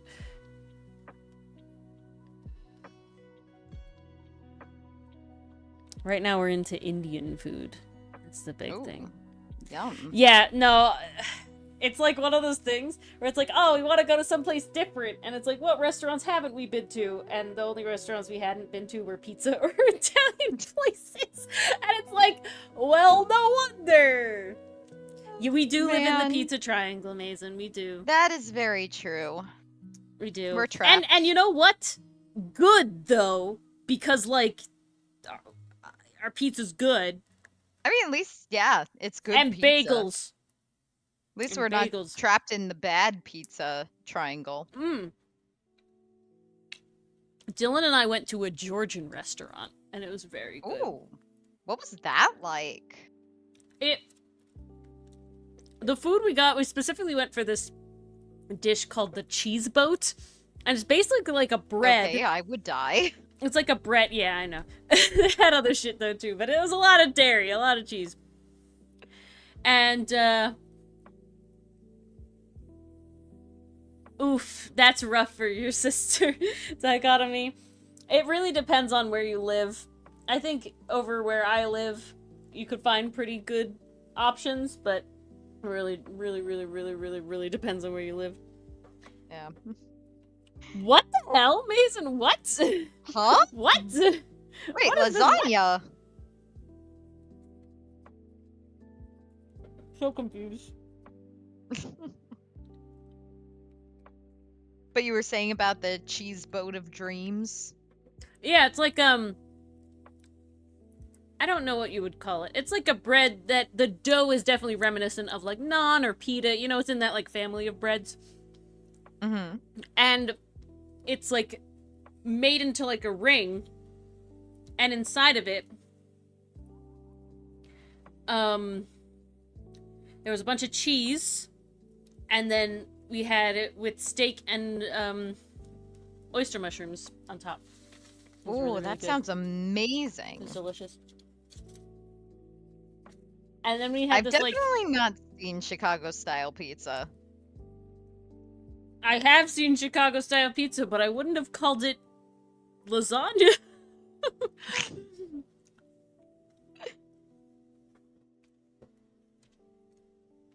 Now I have to look it up to make sure I'm not thinking of something stupid. Well, my mouse is dead. Where's my backup mouse? Come here. Rip mouse. Alright. Chicago style pizza images. Yeah, I wouldn't call it lasagna, but it's like the grandma pie of pizzas, and not... Yeah. No, I do not enjoy bread, like, the majority of the time. So, like, I don't like pizza crust. I find it more of a vehicle to get the cheese to your mouth. So thin crust pizza is the way to go, and that's why I love... Or just leaving the entire crust behind. Literally, though. That's why I love living in the pizza triangle, because that's what I can get. Okay, Cinet. You're lucky to live in the pizza triangle. I probably would not like pizza ever at all if I didn't live in the pizza triangle.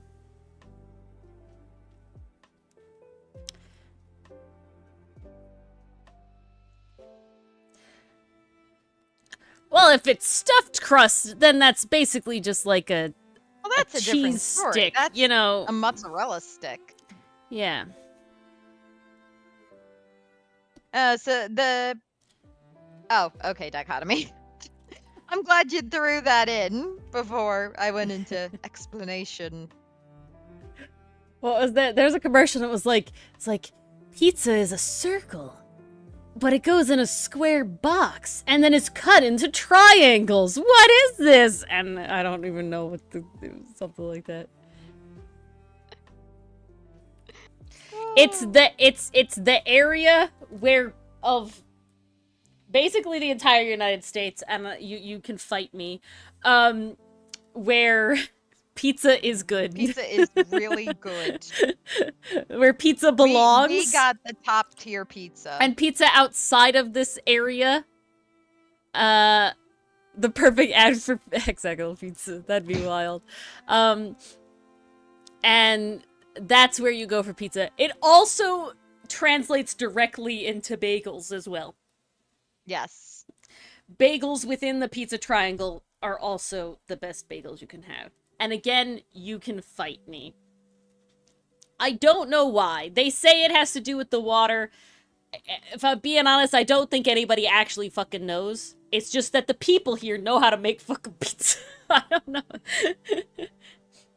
It's definitely part of the rule. I will say, it is not impossible to have good pizza and good bagels outside of the pizza triangle. But if you want you have to know... No. Bagels. You have to know a place, right? You have to, like, be like, oh, X pizza joint here in area outside of the pizza triangle. That's good shit, right? You can have that. But if you literally exist within the pizza triangle, any pizza restaurant you go to will be good. You know, that's the difference. The average pizza is higher in the pizza triangle. I don't have to think about what pizza restaurant I want to go to. And I'm not talking about chains. We're not talking about Domino's and Pizza Hut and Little Caesars and shit. We're talking about like individual or small franchised things. Hello, Knuckles. How you been? You could certainly try, Safe. I don't know how it'll taste though. Okay. I'll I mean, if you could cook an egg on the sidewalk if it's hot enough, could you cook a pizza? I don't think so. Because you have to bake it.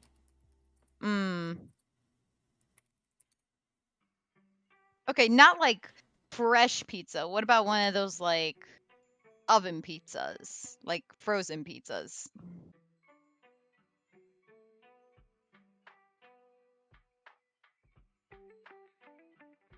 I'm sorry, I was blanking on the question.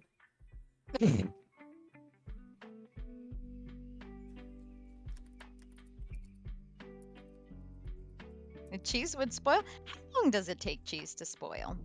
A long time, if I'm being honest. Well, Really? It does depend on the cheese. It does depend on the cheese. Soft, wet cheeses will spoil much faster. Hard cheeses, fucking months. And this is not an exaggeration. So what kind of cheese do we use on pizza? Mozzarella, which is a softer cheese. A softer, wetter cheese. Okay, so that'll spoil faster. Oh, well, I guess we can't have our sidewalk pizza after all. Not necessarily dichotomy, I don't think.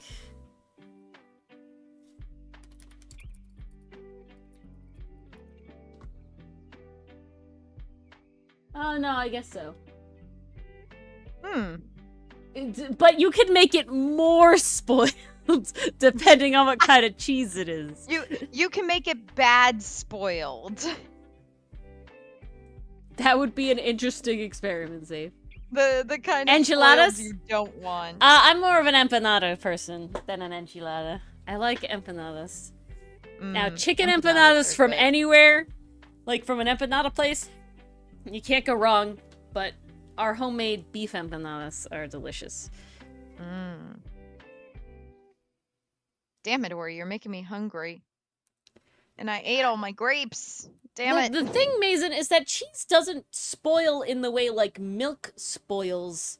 It spoils when it grows mold, which doesn't happen very fast. Because it has to grow. I can't think of a cheese going bad on the counter. It'll sweat, and that can be off-putting, but it's not actually bad yet? I don't know if that makes sense. Okay, this Cinet finally looks like Cinet. It was having a rough time before. There he goes. He was fighting you for a bit. He was. They always one of them fights me. You can cook pizza with the sun. I knew it. You would argue that growing mold isn't the same as spoiling. Alright, let's look it up. Spoiled definition. of food I haven't seen the having Knuckles become series. unfit for eating. To me, that involves having mold on it. Usually try to avoid things with mold. I don't think it's a specific, like, process. But I do think we just use it more specifically. Like, I guess, yeah, you don't usually call a lot of things spoiled beside milk, but I think that's more of a colloquial thing and less of, like, a definitional thing, because I'm not finding anything that specifically gives it, like, a scientific... Like, a scientific type of, like, rust is a scientific thing, you know, right? Like...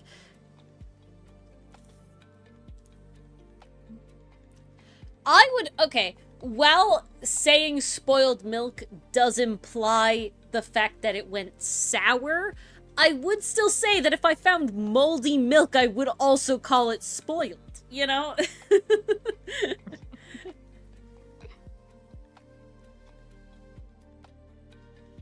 This is such a specific topic, and I am in hysterics. I would say that, yes, you could legally, I guess, correctly call you spoiled your breakfast.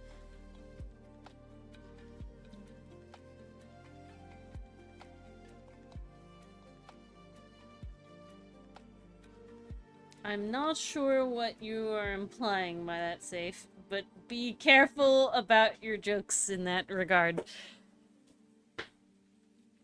Utilize caution and discretion.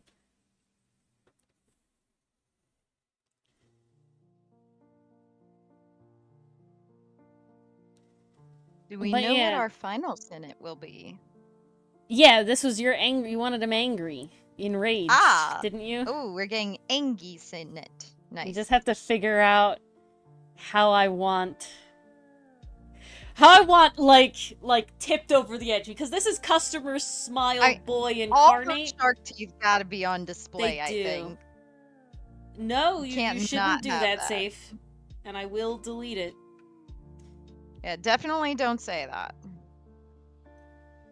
Trusted it after eating a lemon. It depends on the lemon. I can't think of a moment that would happen in the future. I did see that pastry puff, but I didn't read it. We were talking about anime. I think I read it pastry puff, and then I think I didn't know the answer, so I didn't answer. Sometimes I pick and choose what trivias I answer, because there are others where I'm just like, nope. Oh god, this is too much shit. I don't know the answer to this one. Yeah, that's why I bailed. Okay, I'm gonna say...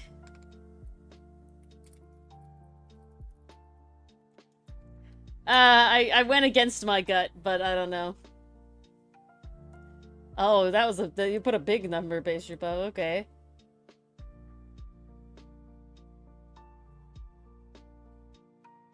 Well, I don't know. Incorporate a lemon into future. You just want him to make a sour face? Why did I make a big mistake? I think because we said don't say IP address. Well, you shouldn't. That's bad. It's like reverse psychology. Yeah. That's too complicated. My brain is too small at this time of night. Okay. The brain just gets smaller as the night goes on. I don't know why I give Cinet, like, cat-esque mouth, but that's what he has. It really works for him. Even though Ferrex also has cat-esque mouth. I mean, it's been working for him. Okay. Angry Cinet is such a... Like, there was some, like, stern Cinet, but he wasn't, like, enraged, you know? I don't even know where to find it, Safe, but don't do it. If you threaten it one more time, I'm gonna mute you for a little bit. So you can't do it.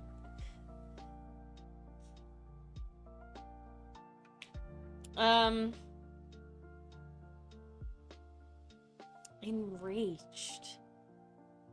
What would be happening? What would be happening? I think you know. I know what I know, okay? But I still have to think about it. Thank you. The build-up. It's like me, you know, I'm trying to imagine it, right? We have to like get there, and we have to see it. Okay, you know what? I'm gonna do a little combo here because I think it's important, and I think you'll enjoy it. Now, head angle. Head angle is the question. Head direction. You want it head on, sideways profile? Well, I definitely like it head on, but sometimes I like the chin up look that I was doing before. Ooh, that's also very good. But I don't think I want it for that. I think Especially, I want what it... if one of those minks are there? Looking up at a mink. Well, that's why I think I'm gonna do it sort of in a different way.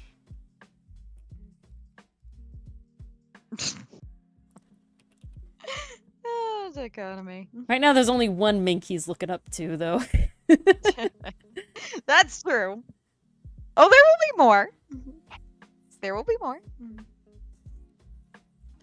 What's a head angle? Oh, I get it. You didn't get that at first? I had to read it out loud, okay? Mars, I fucked up wound and wound. Just give me a break. It's in an episode. I can try to give you a break. But will I? It's in an episode of Ace Attorney. Oh my god. I'm gonna have to find that one. I think it has to be one that is posted because I'm pretty sure it's a short. But like it will be a short. Hold on. Brain it might not be posted yet, but it's uploaded to be posted. Ah. Oh, Shishi is fantastic, Pastry Puff. Love her. Shishi's great. Shishi's iconic in like the style choice. Jesus Christ, so good. I'm definitely gonna miss her because season 2 is over. Yeah, it is really good, Pastry Puff. Hold on. What was I doing? You were... Oh crap. We were talking about stuff. God damn it! I had it and like went away. No! Nope, it's gone. Sad. Head angle wound one. Oh! Remembering. We're remembering. The brain is working again. Ori had to retrace her steps. Yes. Ori did. Yes, the Ace Attorney video that came out today has one of my favorite animations I've ever done. Go watch it. It is phenomenal. So good. Go watch it. Not sure what that's referring to, Safe. I also do not. Okay. Let's see.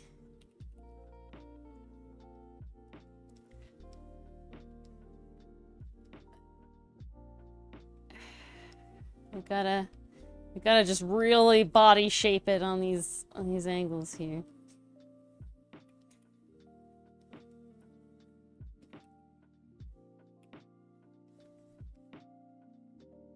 Yeah, there we go.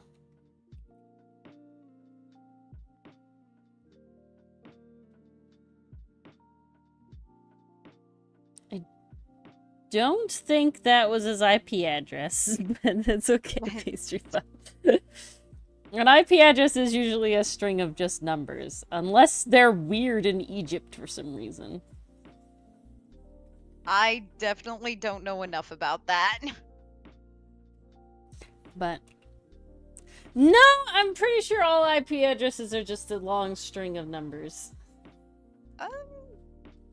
Great. Now you're gonna make me research. It's okay, but I don't pastry mind puff. research. Oh, don't worry, pastry puff. Don't worry about it. Yeah, it's all just numbers. Yeah. I don't know. We'll look this up though. We'll see what happens. We never stop researching around here. We're always learning. Oh. It's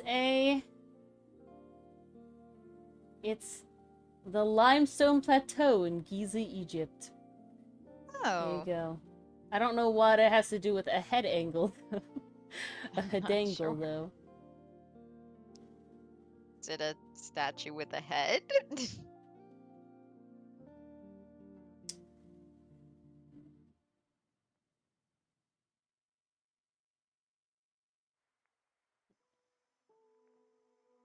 What is happening? Thank you. I don't know what is happening. I'm It's lost. just being weird and it had a thing on it. Interesting. Alright. Sorry about the mix-up, Safe. It'll be back in a second.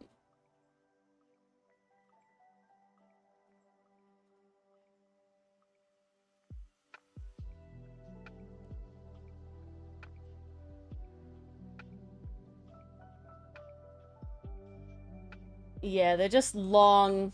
I don't think you can pastry puff. I think it just is what it is. But don't worry about it. Accidents happen. I think Safe will understand. I just checked. You can't bring it back.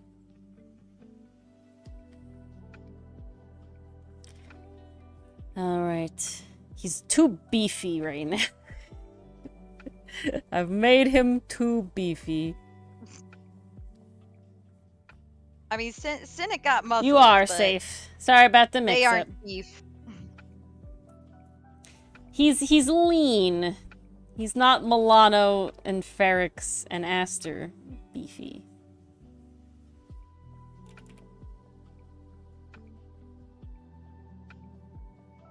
Did you do something, Pastry Puff, or was it 5 minutes already? That was 5 minutes? I guess Pastry Puff did something? Or was it my 10 seconds overrided it and didn't add on it? I don't know. I tried. there is no way 5 minutes passed in that amount of time.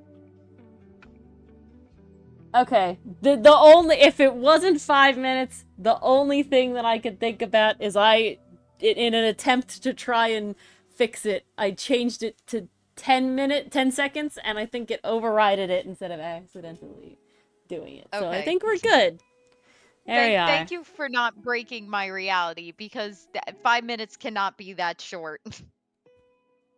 I have no idea. That one physically pained me. I'm gonna tell you, I have no clue. I don't think it was 5 minutes. It better not have been, because that did not feel like 5 minutes. I refuse to say one way or the other. I refuse to believe one way or the other. And that's fine. Live in your Delulu land. I'd love to live in my Delulu land. You know where Mars is living? Denial. Bringing it back around. Hey, it's nice. I got a waterfront view.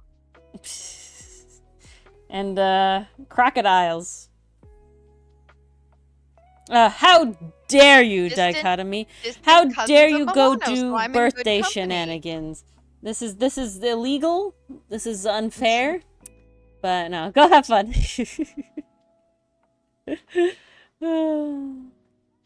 Enjoy.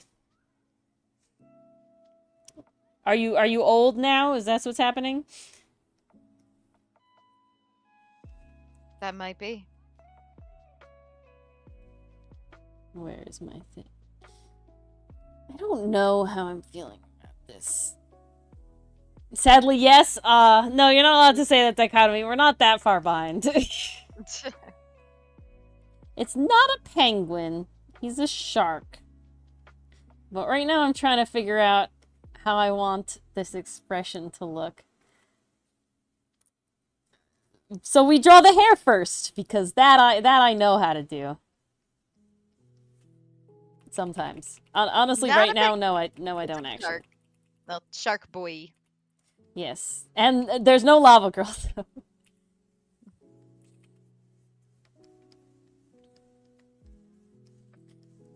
I had like a heart attack. Not a actual heart attack. I had like a scare. Why? Earlier, but because I was expecting to be somewhere for work tomorrow, and then when I got my assignment, I wasn't in that place, and I thought I was actually in a rather far place that I was unhappy about, but I was in a similar place, just not the exact place I thought it was, so I was like, okay. Happy about that. Okay. We're good here, like this. Great. Okay. No, the scary part. Happy ending indeed. Mm-hmm.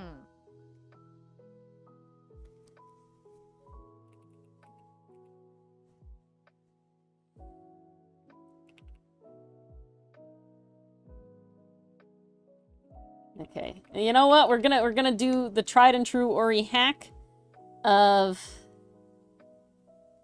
drawing the eyes normally first and then figuring it out after.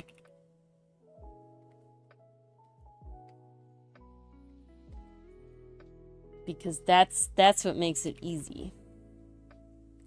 Yeah, okay. See, they're weird because of the head angle. So we have to keep that in mind. Very important. This up like this.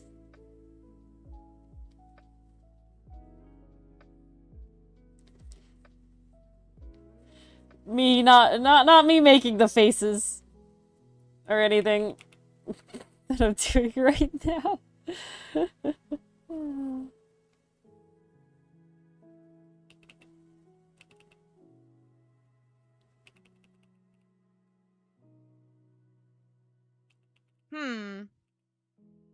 I definitely have to think about it, Pastry Puff. I know I mentioned a whole slew of them to Ori when it was like real fresh I need in to my stop mind. thinking of that. I really do. They'll probably I come can't. back to me as we talk about it. I really, It's if I'm definitely being one of those completely series honest. that makes you think, and I love it for that. But I'm also like, I need to sit in my copium. I guess, yes, now that I have the book, I'm probably gonna start thinking about it a lot more now.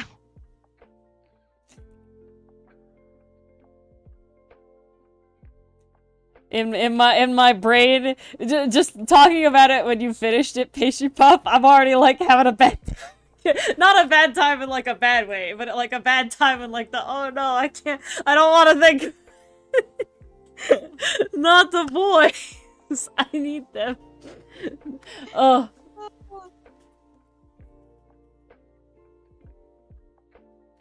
Season 3, it is called the London arc. Just let Sheng and Lu go on vacation. Okay, I'm gonna say it's called the London arc, but I will admit I will probably, while it will be fun, I would kind of be a little upset if they don't like talk about what we just found out. Like,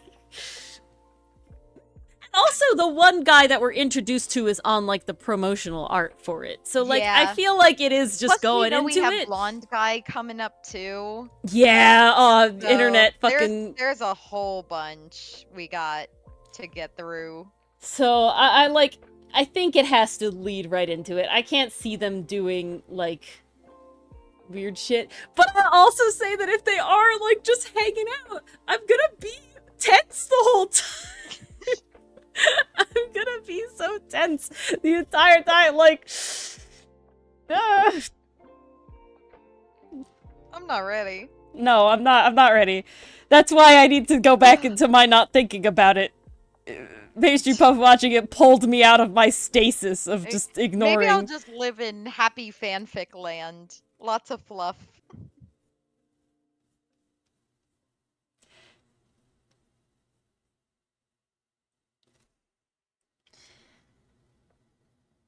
Oh, this is like a bird's eye perspective. I see what you're going for. Yeah, exactly.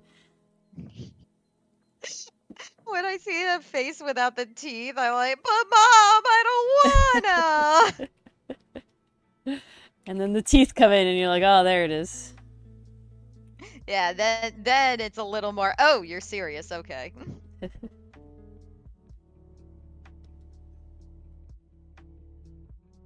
Gotta have his sharp fangies. Yes, I'm drawing the teeth weird first because angles. We'll understand in a second. Angles are very strange. It's because angles. But I like how unique this one is from all the others. I don't think you've done a top-down like this one yet. No. Very cool.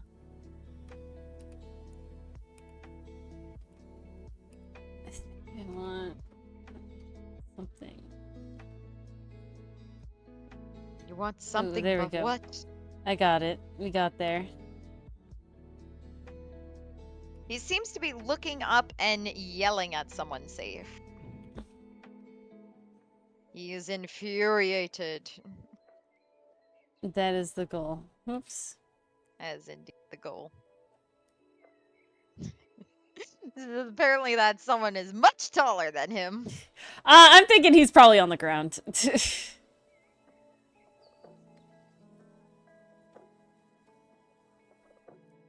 Either or, I think, works. I don't know who it would be then. I could just see it now. How dare you! There's one person that is taller than him that we have. That he would be doing this to. Oh, taller than Cinet? Absolutely.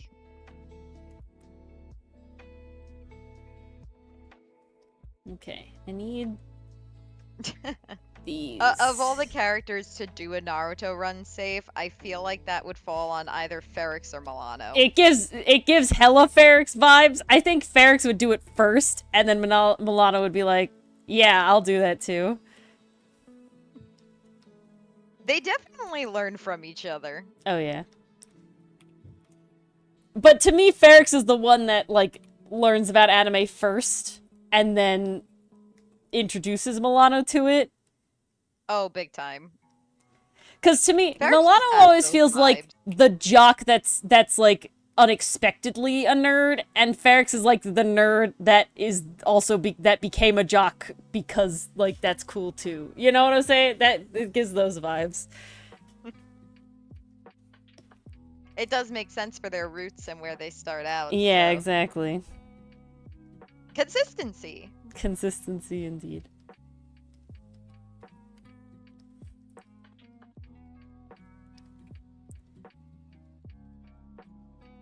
Okay. There's something wrong, but I don't know what.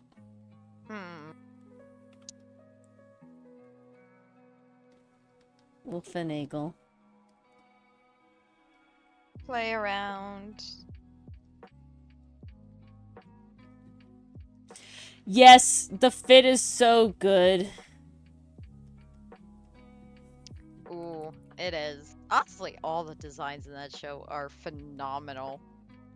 Even though they're just like simple everyday clothes. Okay, I'm always envious of like most other countries' everyday clothes. Maybe I just don't know how to shop. But I find American stores to be not very fun. And I am not going in, trying everything on, and just no. For me, it's not even just that. For me, it's like I can't. Like the styles that I want are just not in the stores, and you have to order like online. And I am not a person that can order easily online. My body shape does not work good, especially for pants. Pants are hell. I can't do it.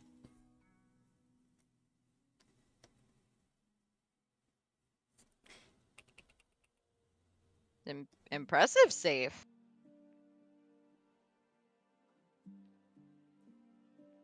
Well, I've done that many a time, so I'm appreciated. Not for my own shorts. Like, I've gone to a, like, found a short, like, a channel and been like, yes, I like your shorts, let me listen to that. So, you know what? I'm flattered. I want Xiaoling skirt. Yes! Me Xiaoling skirt. Give me Xiaoling skirt. It's such a good design. Okay. You know what? We're starting over here. This is not what I want. Everything else is good, but I think the face is too up. And I think that's what's getting me.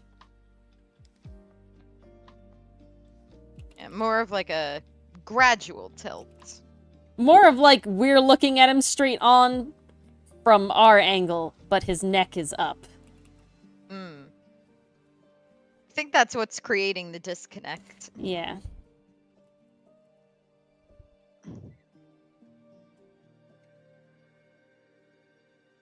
This is one of those things that backgrounds and lighting and shading can help fix. Yeah, but these don't get shaded, so. Yeah, no.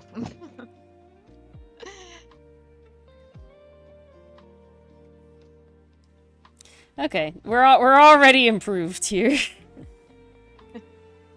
Oh, there we go. But we have to do...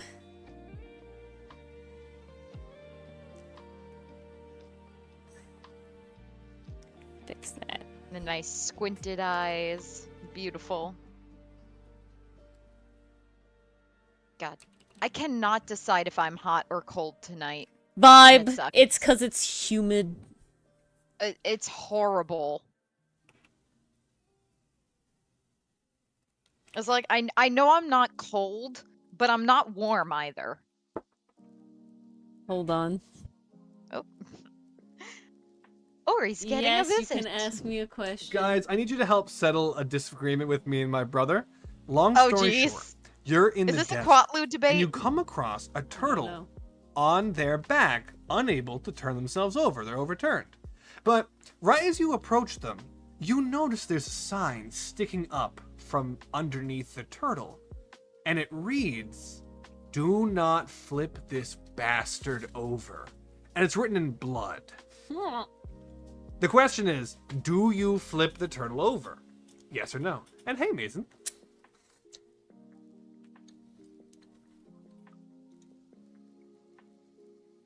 Is the turtle in distress? Is the turtle in distress?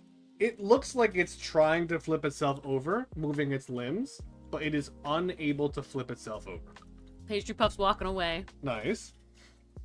Written in blood. It could be red paint. You're not like a chemist. You don't have like a kit with you to test it. It looks like it's blood. But I can tell the difference between paint and blood. Yeah, Gumshoe can tell the difference between paint and blood by just looking at it. How does it even come up?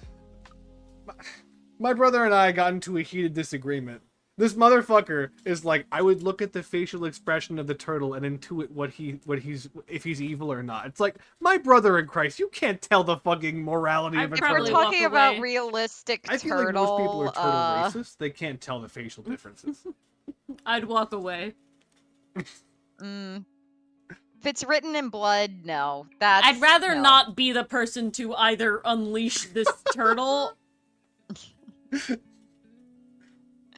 I wanted to say I would flip it over, but really the blood outweighs everything else. That's just too ominous to not pay attention to. The blood is too ominous for Mars. Hell yeah. Yep, walking away.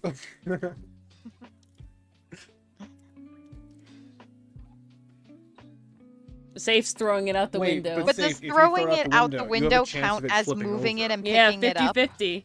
Are you gonna take a coin flip like that? Do turtles always land on their feet? No, but there's a chance it does. Well, that's what I'm saying. Does picking it up and throwing it count as moving it? SRD, whose blood is that? And why the fuck is this turtle being called a bat? No, you're not risking that. Are you risking that? You know what I would actually probably do? I would probably... Oh, this is actually very important. What kind of turtle is it? Because there's a lot of turtles I would fucking walk away from. And there's a lot of turtles that I'd be like, what could you possibly fucking do? I'm gonna say it's a type of turtle you're unfamiliar with. This doesn't... Fucking North American snapping turtle ain't fucking with that shit. You don't know what type of turtle? Box turtle? Sure. Why not? Like, it matters.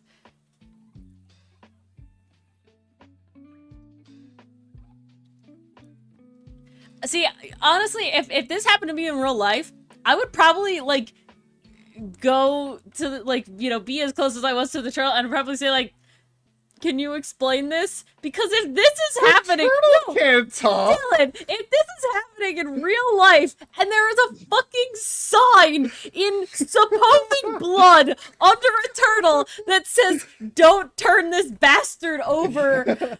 What is stopping the possibility of it being a talking turtle? You can ask. Yeah, I would ask. It's either obstinate and won't reply to you. It doesn't reply. Or okay. it can't reply to you because it's a turtle. I'd probably walk away. I'd probably say, talking convince me or I'd walk away. Second follow-up question that Pacey just raised. If you were a cop and you're approaching a turtle with a sign that says don't flip this bastard over, do you touch it? Honestly, I think that if I was a cop, I would put it in some sort of control. containment unit. Yeah, I would call it animal control like Mars, and I'd probably have it be like, it's contained, Right, and we'd have to question. research if you were it in animal like a... control and you had a containment terrarium, yeah. would you flip the turtle over? No, it would be upside down. No, I can container. get it into the terrarium without flipping it over. Yeah. Oh, You just gotta relocate it. You're gonna burgle our Rufus. turts, Rufus? Ugh. All right, Dylan, you can leave now.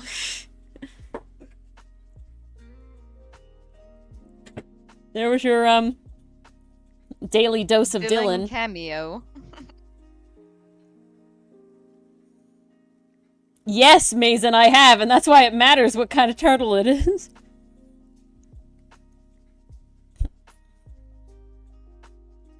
Because if it's a turtle like that, we're not flipping it.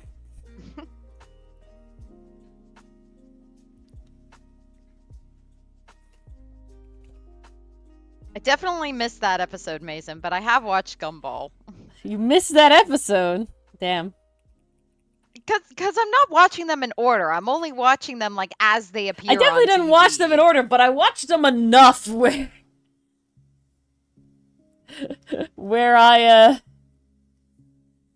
I'm pretty sure I watched all of them.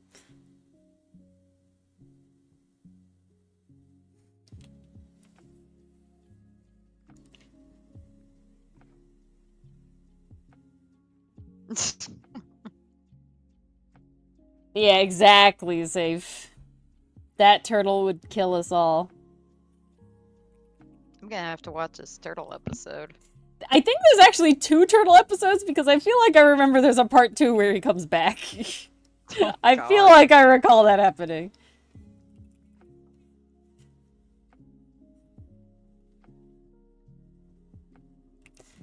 Hmm.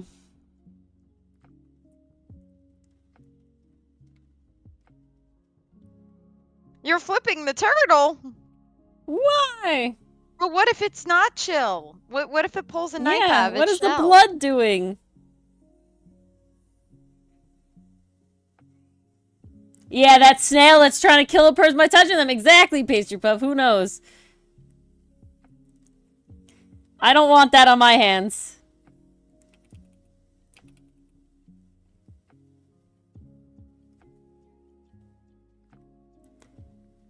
Okay, you know what's the true test? You put another turtle of the same type near that turtle.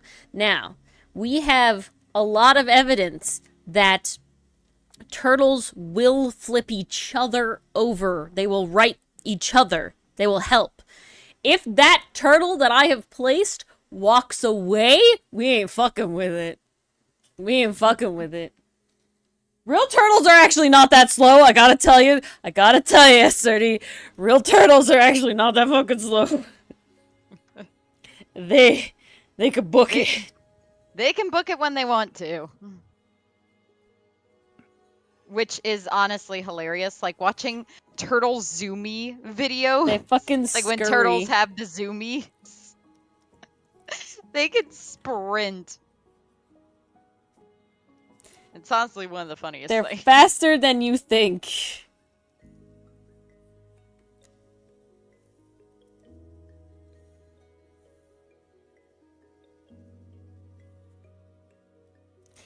Yeah, well, I don't know of any I don't know of any venomous turtles. This is true.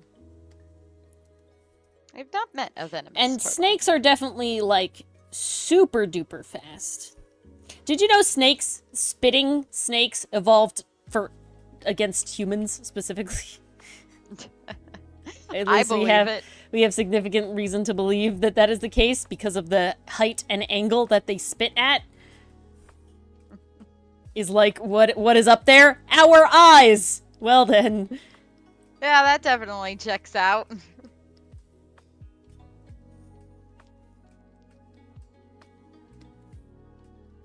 I liked exactly one snake. One snake that my English teacher had that was very chill. She was a very sweet little snake. My teacher actually let us hold her during class, so that was fun. It was my English class too, so you'd just be like writing a paper or reading a book, and all of a sudden like a snake crawls onto your book or page. It was great. It was so much fun. She also got stuck in binder rings a lot. So she had to be rescued very, very often. She was a little dumb. That only snake I like. She won SRD, me over. I think snakes are cool, but I would not want to be near one. Spitting cobras, we believe evolved specifically because us as humans dislike snakes, like innately, because they hurt you and they're deadly, and venom, when you don't understand a lot of shit, is really, really, really, really deadly. I mean, even now, it's still pretty deadly. So we as humans really like to kill snakes, especially in our older, more primitive days when we didn't understand a lot of things. And so it seems like snakes, like spitting cobras, specifically evolved the ability to spit their venom to blind us humans so they could get away. Because we can't see any other function for why they would want to do that, as most animals, besides humans, rely more on their other senses than their sight and would still be able to do a lot of damage to a snake. And also, the height and angle that they like to spit at is very, very, very reminiscent of where our eyes would be in such situations.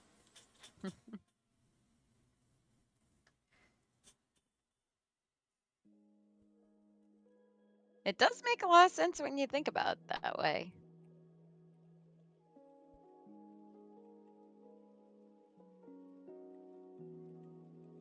This is very difficult. It's just so out of Cinet character. For now. I mean, we know he's capable of snapping. Snapping Cinet.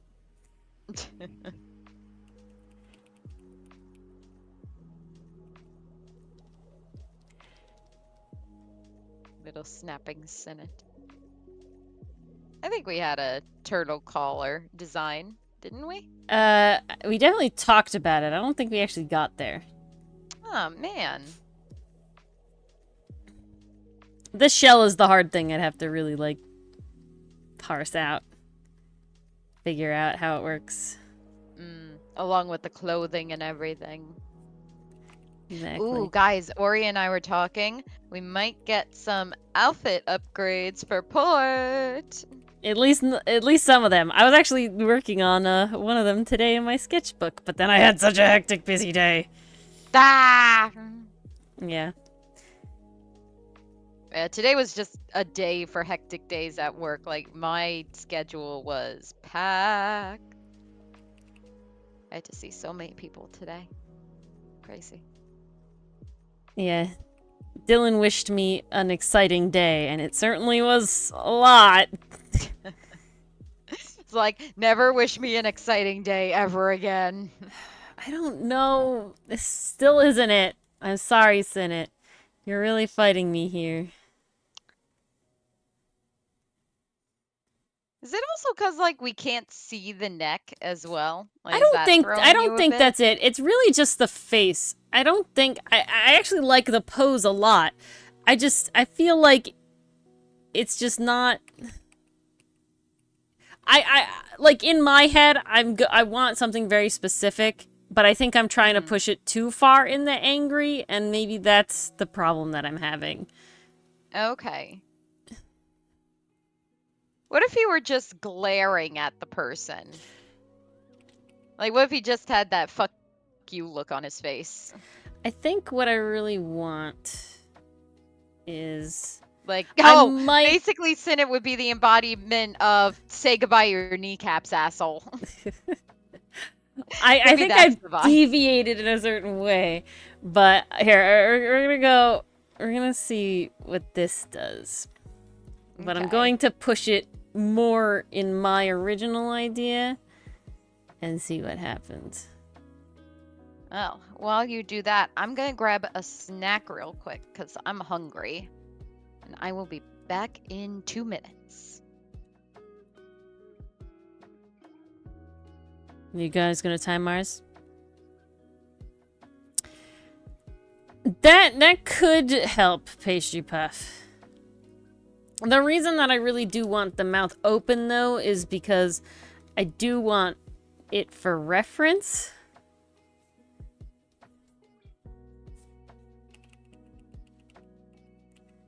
I think the problem is I'm trying to go too in between. You know what? I'm gonna look up a reference.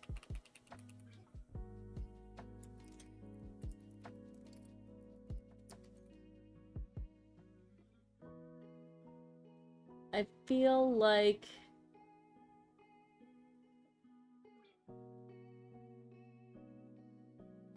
I have to go a certain direction and I have to push it more. Yeah.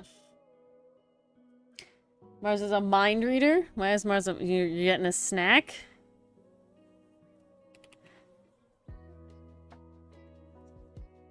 Is that why she's a mind reader? Okay. I think this is more what I want. Oh, I'm hungry. Mars getting a snack? Yeah, there you go. You manifested it, Safe.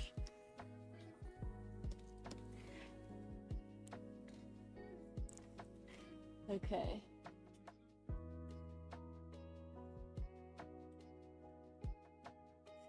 I think we're getting more where I want now.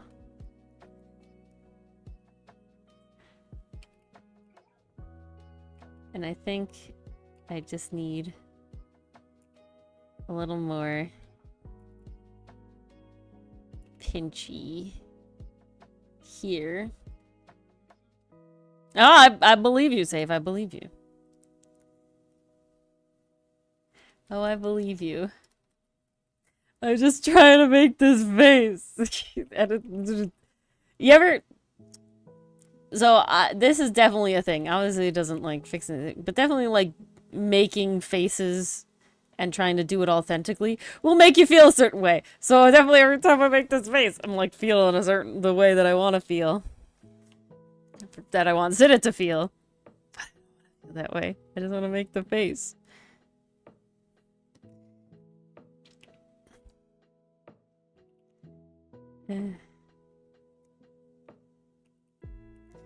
What if I...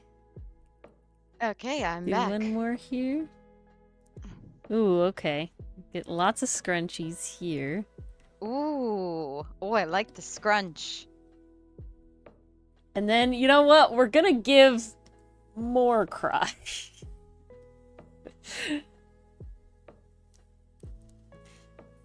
Because I feel like that's what we need.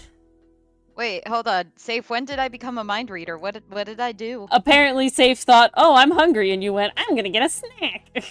Oh, okay. Get a good one, Safe. Get a good snack. I ended up going with chocolate ice cream because I felt like it.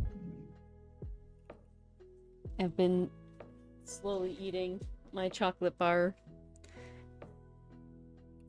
Okay, actually, I think we're gonna add the tears in after because the mouth shape is going to fix that.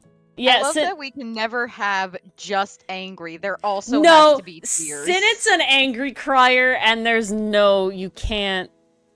Oh, okay. Yeah, no, I'm 100%. I'm an angry crier, so most of the criers. So Robo. I'm sorry. It's so a good time to relatable, drop though. in. It is relatable. Need more angry crying. God, angry crying is one of those things. Crying, and I want more ugly crying as well. Like, give me that Sheng ugly cry. That's what I want.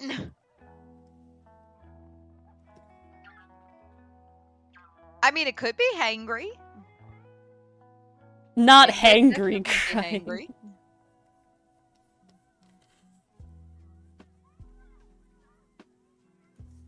I know I've hangry cried before.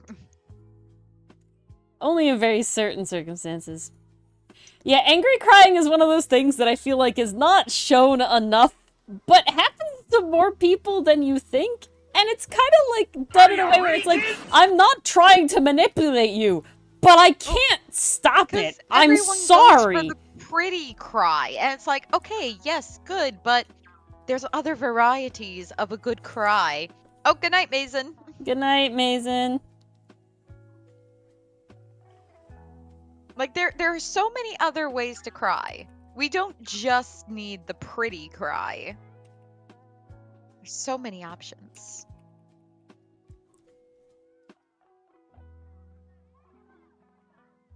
Yes, it did her pastry puff, and that's why it was so damn good.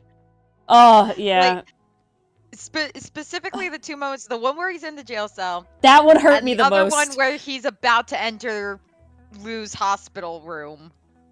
Like, I was bracing myself for that scene, honestly. I was like, so in Delulu for that one. They started with Lou's eyes closed. I was so in Delulu for that one. The first time, I was like, in the jail cell, I was like, no. But I was so in Delulu for the rest of it, I was like, oh god, we're okay. It's gotta be okay, there's no way. From season 1 to season 2, because I needed answers that day. I could not wait. And I started watching season 1, and by the time I got to the jail scene, I was like, you're a superhero. Oh, I guess I have my answer. Okay. I will say, I was fairly confident with the framing of, like, the hospital, you know, like, montage, I guess you could call it. I was like, I'm pretty confident, I know what's happening here, I know who's who. But the first Chang in the jail cell really got me. But then later on, I was like, no, he's fine, there's no way, we can't, there's no way. It's like, excuse me, this is illegal. Like, you're not allowed. Yeah, really.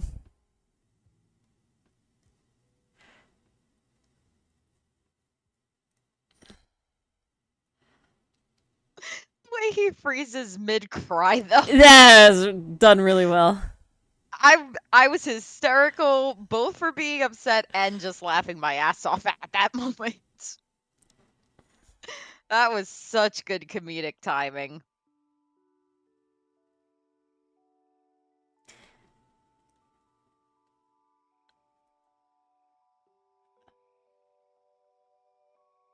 Well, it wasn't just because he was being an asshole, Pastry Puff. It was because they couldn't let it be known that Lou was alive. That's why when Shin Bean came on the scene, the other officer, he said, like, oh, have they filled you in on this situation? And when Shen was like, I can't believe you're alive. He's like, I thought you said you were filled in on the situation. It's like that has many meanings. It was always the plan to keep Lou's status a secret.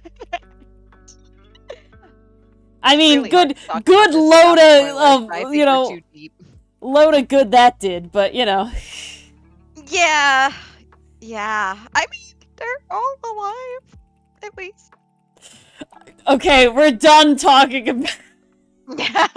I'm serious this time. I can't do it, okay? I can't do it. If you want, I'll lend you the first book. It's literally nothing but the happy story. Which, this is interesting. I'm going through the first book, and it's got the first 2 episodes. But then for the third story, it goes to the 5.5 episode, and it labels it episode 3 in the book, which I found kind of interesting because it kind of takes the timeline in a different order. I just thought that was cool.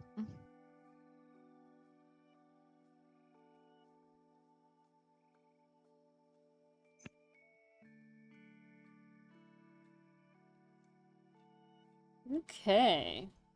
Oh, now he's coming again. I think we finally got it. I think we turned on the gas. We're cooking now. I think we cooked. We have Soft Boy, the angry. I feel like I want to shrink it a little spectrum. bit. Yeah, no, I like the camera angle. It was just the face is fighting. But I gotta say, I am so happy with this Cinet, though. It's just like, chef's kiss. It's so good. Alright. Now, for the last... I don't know. 30 minutes? 30 minutes. Do we want to draw on... Do we want to work more on Cinet, or do we want to work on Ferrex? That is the question. They're both at the same stage, basically. Ferrex might have more clothes. We'll see. None of them are lined. I decide, alright, we're doing Ferrex. Yeah, I gotta say Ferrex. He needs to get work done, you know? Boy.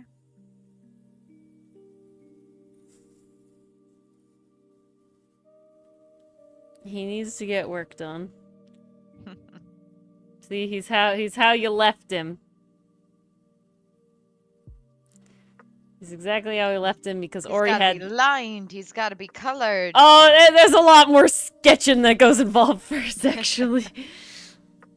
Yeah. So, Ori, I am curious. You always select interesting objects pertaining to the characters for their palette. What object is Ferrex gonna have in his color palette? I'm not sure yet. There's definitely the option of, like, nails. And there's also the option of, like, wood boards, like, together. Ooh, that would be cute. Those are the two that I probably a combination of both, because I like to put like the eye colors are all on one thing. So it makes it easier to like understand. So it'll probably be a combination of both nails and wood boards, probably.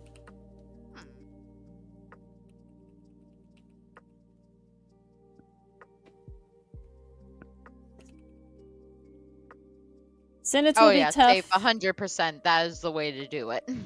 What are we making a Death Satyr? Mm-hmm. Yeah, no, I don't need bond with the character. Please, just no deaths, thanks. Let me live in my happy fantasy realm where everything turns out okay, and that's the land that I'm living in. If they fucking Devilman Crybaby me, I'm going to riot and I'm going to scream and I'm going to be very mad at Mars, but not actually. God, when I watched Devilman Crybaby for the first time, I was so despondent after finishing. I literally like just laid in bed for the next couple days like, what is life? I think I shut it out. I just feel really sad. hard. Like, don't get me wrong. No, I really am, Pastry Puff. I don't want to think about it. Done, but I will never ever watch Devilman Crybaby ever again. Oh God, no, done. You could not pay me to watch Devilman Crybaby again. Can't go through it. Was enough. Can't go through it. No.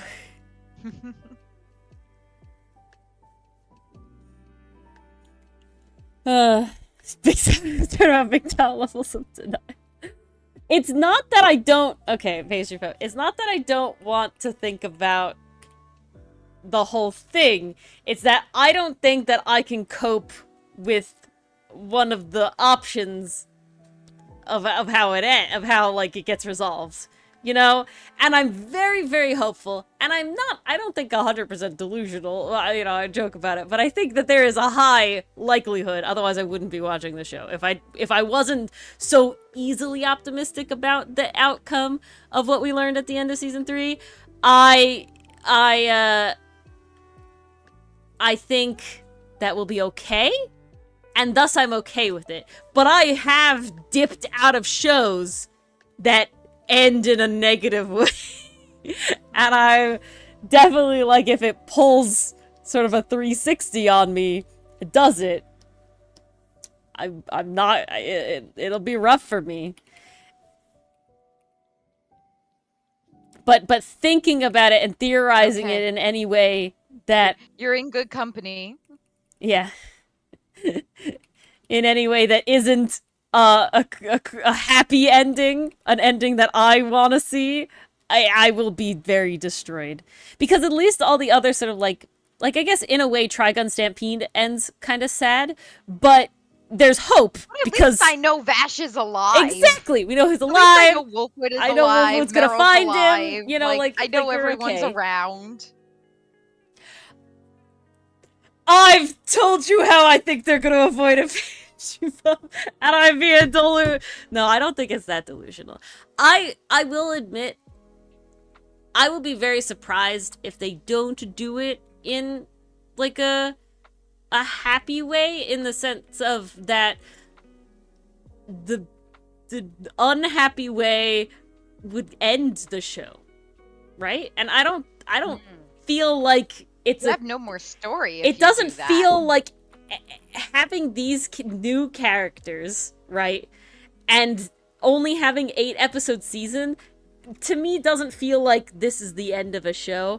And so there's like a lot of things that go around it. I think that a lot of this show has circumvented any of our theories so far, but in a good way, not in like a bad way, but in like a we don't always have all the information kind of way. And I feel like that's what we're gonna lead into. And if we hit Death Flag place, I will dip out. And I'll say, Mars, you watch it and you tell me. Well, I guess you'll go upstairs and do art while I watch in the living room. No. If we're binging the season, we're binging the season. I won't dip, but I'm saying if like season 3 ends and it's like, okay, no, season 4 gives Death Flags, it's like, we're done. Mars, you watch it first. Again, okay, you have so to then I'll be put in the previewing role. Because, guys, sometimes I do this. Like, if I have something I want to recommend Ori, I'm like, okay, I gotta screen this for sad things. There's very few and death things. Flags and unhopefulness. Yeah, it's the sense of despair, I guess. Yeah. And that's the problem with the ending that is the bad ending, in my opinion, for Link Click. Feels like it's just despair if that was to happen, and I don't feel like that's the vibe of the show. You know what I'm saying? Because of all the interactions they've had so far have very, very much felt full of hope. Are you bad? I mean, you're definitely twisting the knife, Sage. I'd say so.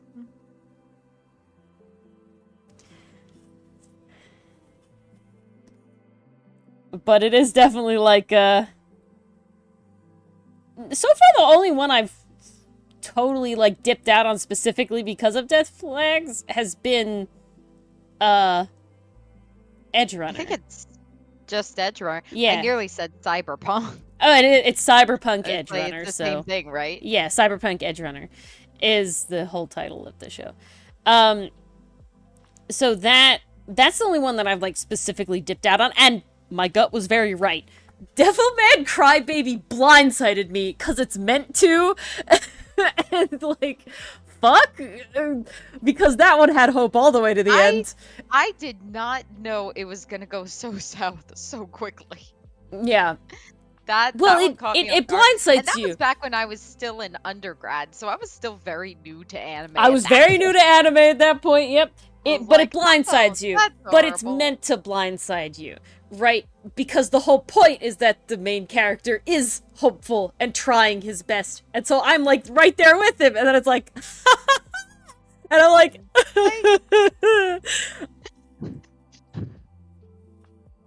So I find that usually what happens when that happens, because I think the other closest thing happens in I think Infinity War is the first one, right? Avengers because Endgame's the second one, right? So Infinity War, when spoilers for Infinity War, it's been years, when Thanos wins, right? The same thing happened to me with Devil May Cry, where you're just kind of like despondent, and it's just like, I have like I'm not even at a level where I can cry, right? Does that make sense? I don't feel things anymore. It's very much like a level where it's like I'm a crier. Yeah, it's a disconnect. I'm a crier. I'm a massive fucking crier. I cry all the time. I fucking well up at goofy shows because they have power friendship shit. Okay? Literally, like, one line and my heart is just like, oh, overwhelmed with emotion, and like my eyes water and shit. I get to crying very, very quickly. But for whatever reason, when it's a sudden everybody fucking dies, it's just like, I have zero feelings. Like, I can't do this. You've taken all the feelings and to me that feels worse than a cry where I'm actually sad. Because at least with Kamina, I was like sad. I was in disbelief, but I was sad, right? And so, like, he meant something. Yeah, exactly. It's not the end. It did happen very early on.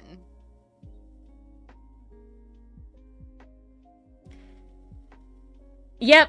And you know what, Pastry Puff? And they didn't. And it didn't. And that's why I feel like the overall vibe of Link Click, the overall message they've been painting so far, I feel like to rip apart the Lu Guang, you know, Chung Cha Shi thing. You can't rip apart would Shi Guang. Be, like, counterintuitive to everything we've done. And that's why I'm so... in every sense of the word. But like, specifically how Pastry Puff keeps talking about, like, the dichotomy between, you know, Shin and Shishi, right? And Lu and Cheng, right? Like, there's all these things that are specifically showing how these two are made for each other, and these two are doing the right thing, and like, you know, and that it's like, I feel like to then take that away is not the move. Okay, good. Okay, glad we're on the same page then, Pastry Puff. Makes me feel a lot better that you also think that they're going to do it. You just don't know how yet. That makes me feel a lot better. Because I'm over here like, you're like, I don't know how else they could do it. And I'm like, don't do this to me. Glass is half full, god damn it! Oh, poor Ori.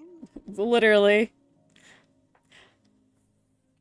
I had to, like, I didn't even, like, really rewatch the parts when we were theorizing earlier, Pastry Puff, and we were talking about the outfits, and I had to, like, see. I'm, like, skipping, and it's, like, seconds, and I'm like, nope, we're gonna...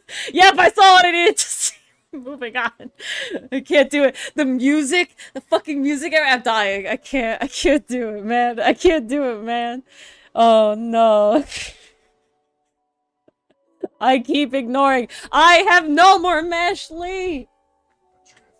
You finished it all? Yeah, season 2, I finished it. That was the thing that I told you about, was the end of season 2. Oh, Unless there's one more episode that hasn't come out yet. There's a possibility, because there was only 11 episodes. But Mars, Dylan made us gems for our spoons. Gems for our... Oh, okay! Yeah, I have little resin gems now for our spoons. They look really good. Well, see, there you go, Pastry Puff, because now Shishi has been ripped away from Shin. Lu and Sheng have to stay together. But they but already see, did that's it with exactly one. You can't do it with the other. But they've exactly paralleled, right, this whole time. So I think that means that they can't do it again, because then it'd be like, oh, we're just the same. Like it has to continue, in my opinion, the parallel that they are different and that they are, better, right?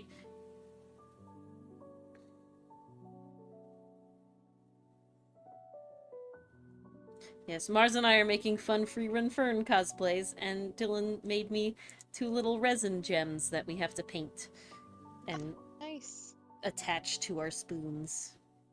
My spoon is on its way. Beautiful. My spoon has arrived. Very nice. I need to paint my spoon when it gets here.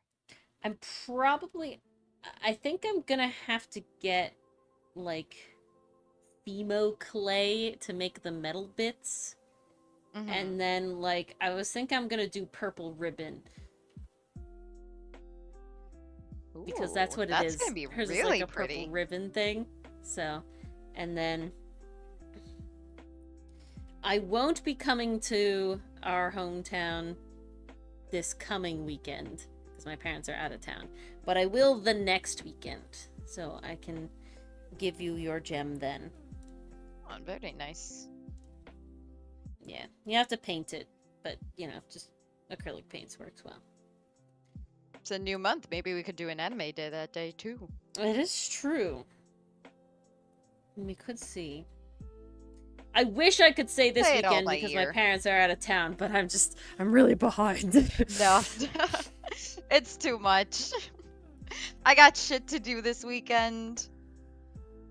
Yeah, I like... My brother's got an award ceremony. He's graduating. Oh, snap. I have to officially pick a job for September before the offers pass me by, so that's important. So, yeah, this weekend is definitely not going to work. Good, works for me that way.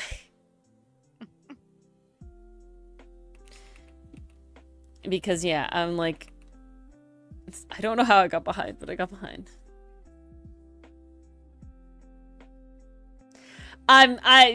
See? These are the things I refuse to think about, and I will let... okay, this is exactly why I'm a ride girly and not a theory girly. It's like, okay, good to think about it in the moment. Mars and I talked for fucking, like, breaks. hours afterwards, but then there's a point of me where it's just like, I just need to let it be, and they'll tell me what happens. I just need to let it be, and they'll tell me what happens. Well, Pastry Puff, this is why I gotta rewatch the episode that showcased that basketball meeting. I want to see if anything's out of place there. The reason that I don't think that he had to have jumped that far back is he would really have to, like, trace back every interaction to how we got to this point, right? And even for Lou, I don't think he could manage that, and so it's like, I feel like it's much more important to know when it happens, like when the event happens and how the event happens. And because we don't know that specifically, there's just no way. See, I think that's what's interesting about, but that's really hard to do, Pastry Puff, for that long, right? And how does he know which ones are important or not? Because he can only, go back for 12 hours, right? And it's like a whole thing.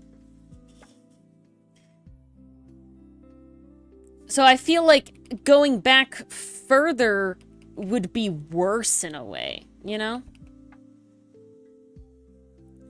Because what do you actually end up changing? It's more to remember. You have to remember now a year of your life and what you did, basically down to the leather, because a lot of, like, a small thing, maybe not exactly what you ate for dinner, but it could, right? It could change it in theory. But there's also the chance that you literally can't change it. Node. And it's a whole thing. Well, because there's a whole thing, butterfly effect, right? And so it's just like, But that makes it even harder, Pastry Pup, right? Like, the longer you go back, the less you're able... Okay, this is it. Lu Guang is very, very calculating. His whole thing is being calculating, right? Knowing what happens, knowing how to do it, and how to do the thing right, very and how meticulous. to be on top of it. Yeah, meticulous, right? How could you be meticulous for that long? Because he would want to know, he would basically, I'm imagining, you know, Lu's whole thing would be like, fucking red, okay, hold on, there's actually two, there's the scenario where he goes back in time once and changes it. But there's also the scenario where he has to do, like, the Dipper Pines time travel thing, where they have to keep going back and keep going back and trying again and again and again.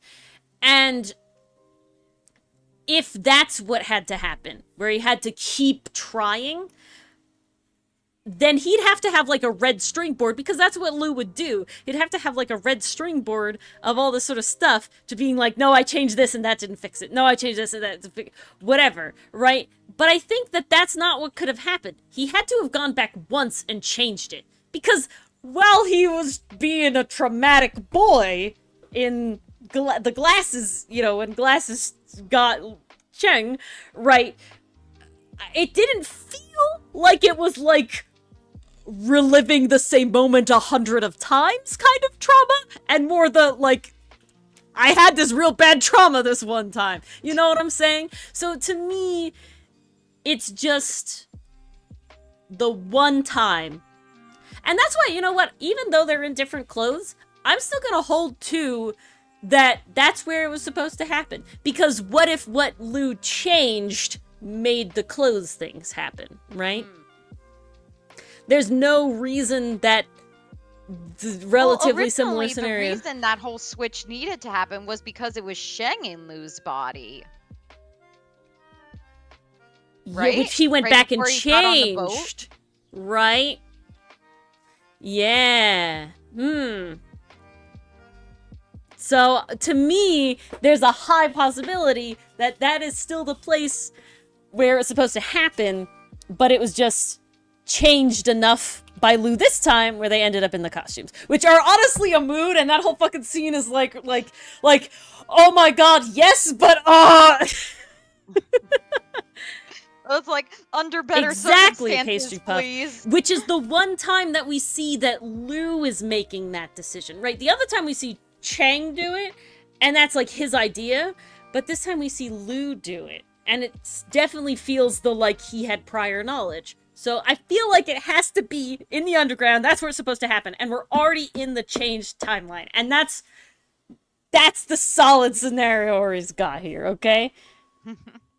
Because then it would have mean why he had such a visceral reaction to Chang getting shot right then. Right. And not just like, because there's a... Well, that's the logic I've always gone off of, because he really had a reaction to there's that. The logic of just, like, panicking. Having a trauma reaction when anything similar happens. But, yeah, it did, didn't it, Pastry Puff? Holy fuck, such a vibe. And the outfits are just... Oh, it's like one of those things where it's like, want to draw them in those outfits, but they're trauma outfits. Right? Fuck. But fantastic. Context, they don't have pain. To be the trauma. You could draw them dancing together. I know, but it's pain. It's rough. It's rough, Mars. It's difficult. I know. Why do you think it's taken me so long to try to write a story about them? I desperately want to do it, but the characters keep fighting me. Lu especially. Because how do I write him? Do I write him as the Lu we know? Or do I write him as a Lu who has seen everything? I don't know what approach to take. Yeah. Yeah. I'm glad you like so many of my quotes, Pastry Puff. If you write these down, honestly, I want to know them, because you know what? Merch, man. Trauma outfits is a good merch. That's like a good merch thing, right? This is my trauma outfit. That's like a... That gives a good merch vibe. That does. I'm gonna have to make a note of that. What was the other one you quoted on me the other day? I don't remember what it was, but you quoted me on something the other day, and that was so good. I'm being so fucking vague about it, but such is life. Memory's a tricky thing. Memory is a tricky thing. What? I want the vase thing? Pastry Puff is asking? The vase thing. Maybe. Potentially. It's still vague enough where I'm not exactly sure.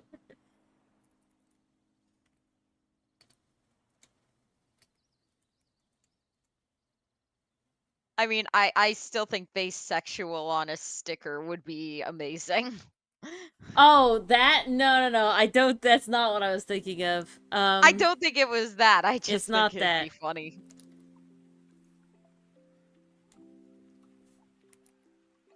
Because that's one of those in-jokes no one would get unless they watch the video. Yeah. And specifically our videos. So that makes it even better. Exactly.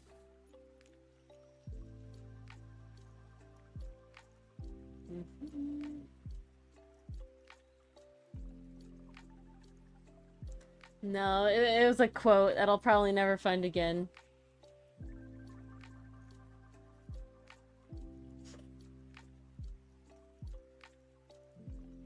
Yeah. But no, that wasn't it. It was something that gave the same vibes as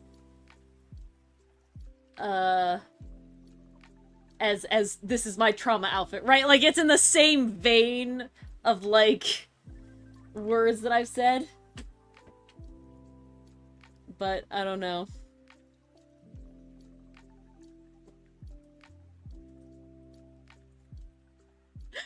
I'm looking at all these quotes you've sent though, baby.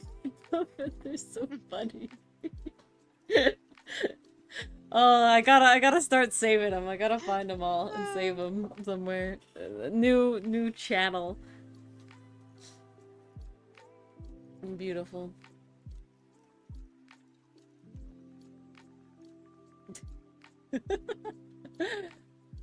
You're great. It would be so good, Pastry Puff, but I feel like I'd sit there like crying. Trying to do it. Because thinking about it gives so much pain. It's just like, it's so good, but like, ugh, pain. So much pain. I can't think of another character I have that issue with. Ooh, Marcel has one. That I don't know if I could do. It's not a spoiler, I'm not spoiling. Ooh, that would count as a trauma outfit, wouldn't it? It would. Damn, but it's such a good outfit. It's the same problem. Ugh! Why? Why do we give the outfits when they are about to have big trauma? It is good taste. That's why. This is why I need to have alternate Outcast boys outfits, Mars, so that they're not just the trauma outfits. During happy time. Yeah, exactly. During happy time. You're like, oh, they didn't change for the. It's like, no, I need them to have. God damn it! I'm so pissed that Shang and Lu have such good outfits for such a rough time. Fucking hell. Put them in a ballroom, like Pastry Puff said. Mars, the problem is what did happen. I know what did happen. Just pretend it didn't. If we could pretend it didn't, I wouldn't be here right now. Hey, fanfiction is all about pretending that certain things didn't happen. We wouldn't have half the fanfics we do if people actually stuck with canon. This is true. Okay. Ferrex, your hair is just not doing it right now.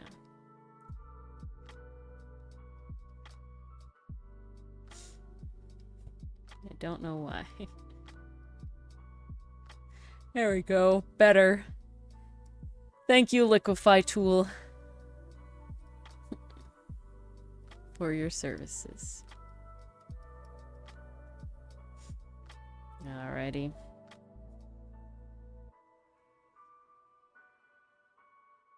Yeah, it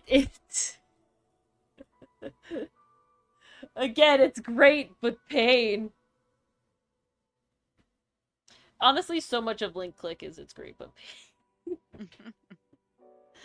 Alright. But I think that's where we'll end it for tonight, as the what art a good is not conversation. arting right now. But, you know, we got some Ferrex hair in there. This one came out good. This one needs help. But thank you to all our lovely YouTube channel members and Yes. everybody who joined us in chat tonight. Oh and, my gosh, thank you so much. Very true. The spotlight was a nice touch. It was all too good. And yeah, we'll see you guys all hopefully Thursday for more tarot card stufferoonie. Continuing that. Yes. And, it's gonna be a fun time. Yeah. All right, guys. Have a lovely Wednesday or Thursday for some of you, but mostly Wednesday. Yes. We're Good almost night. at hump day, you guys. Yep. So close. So close.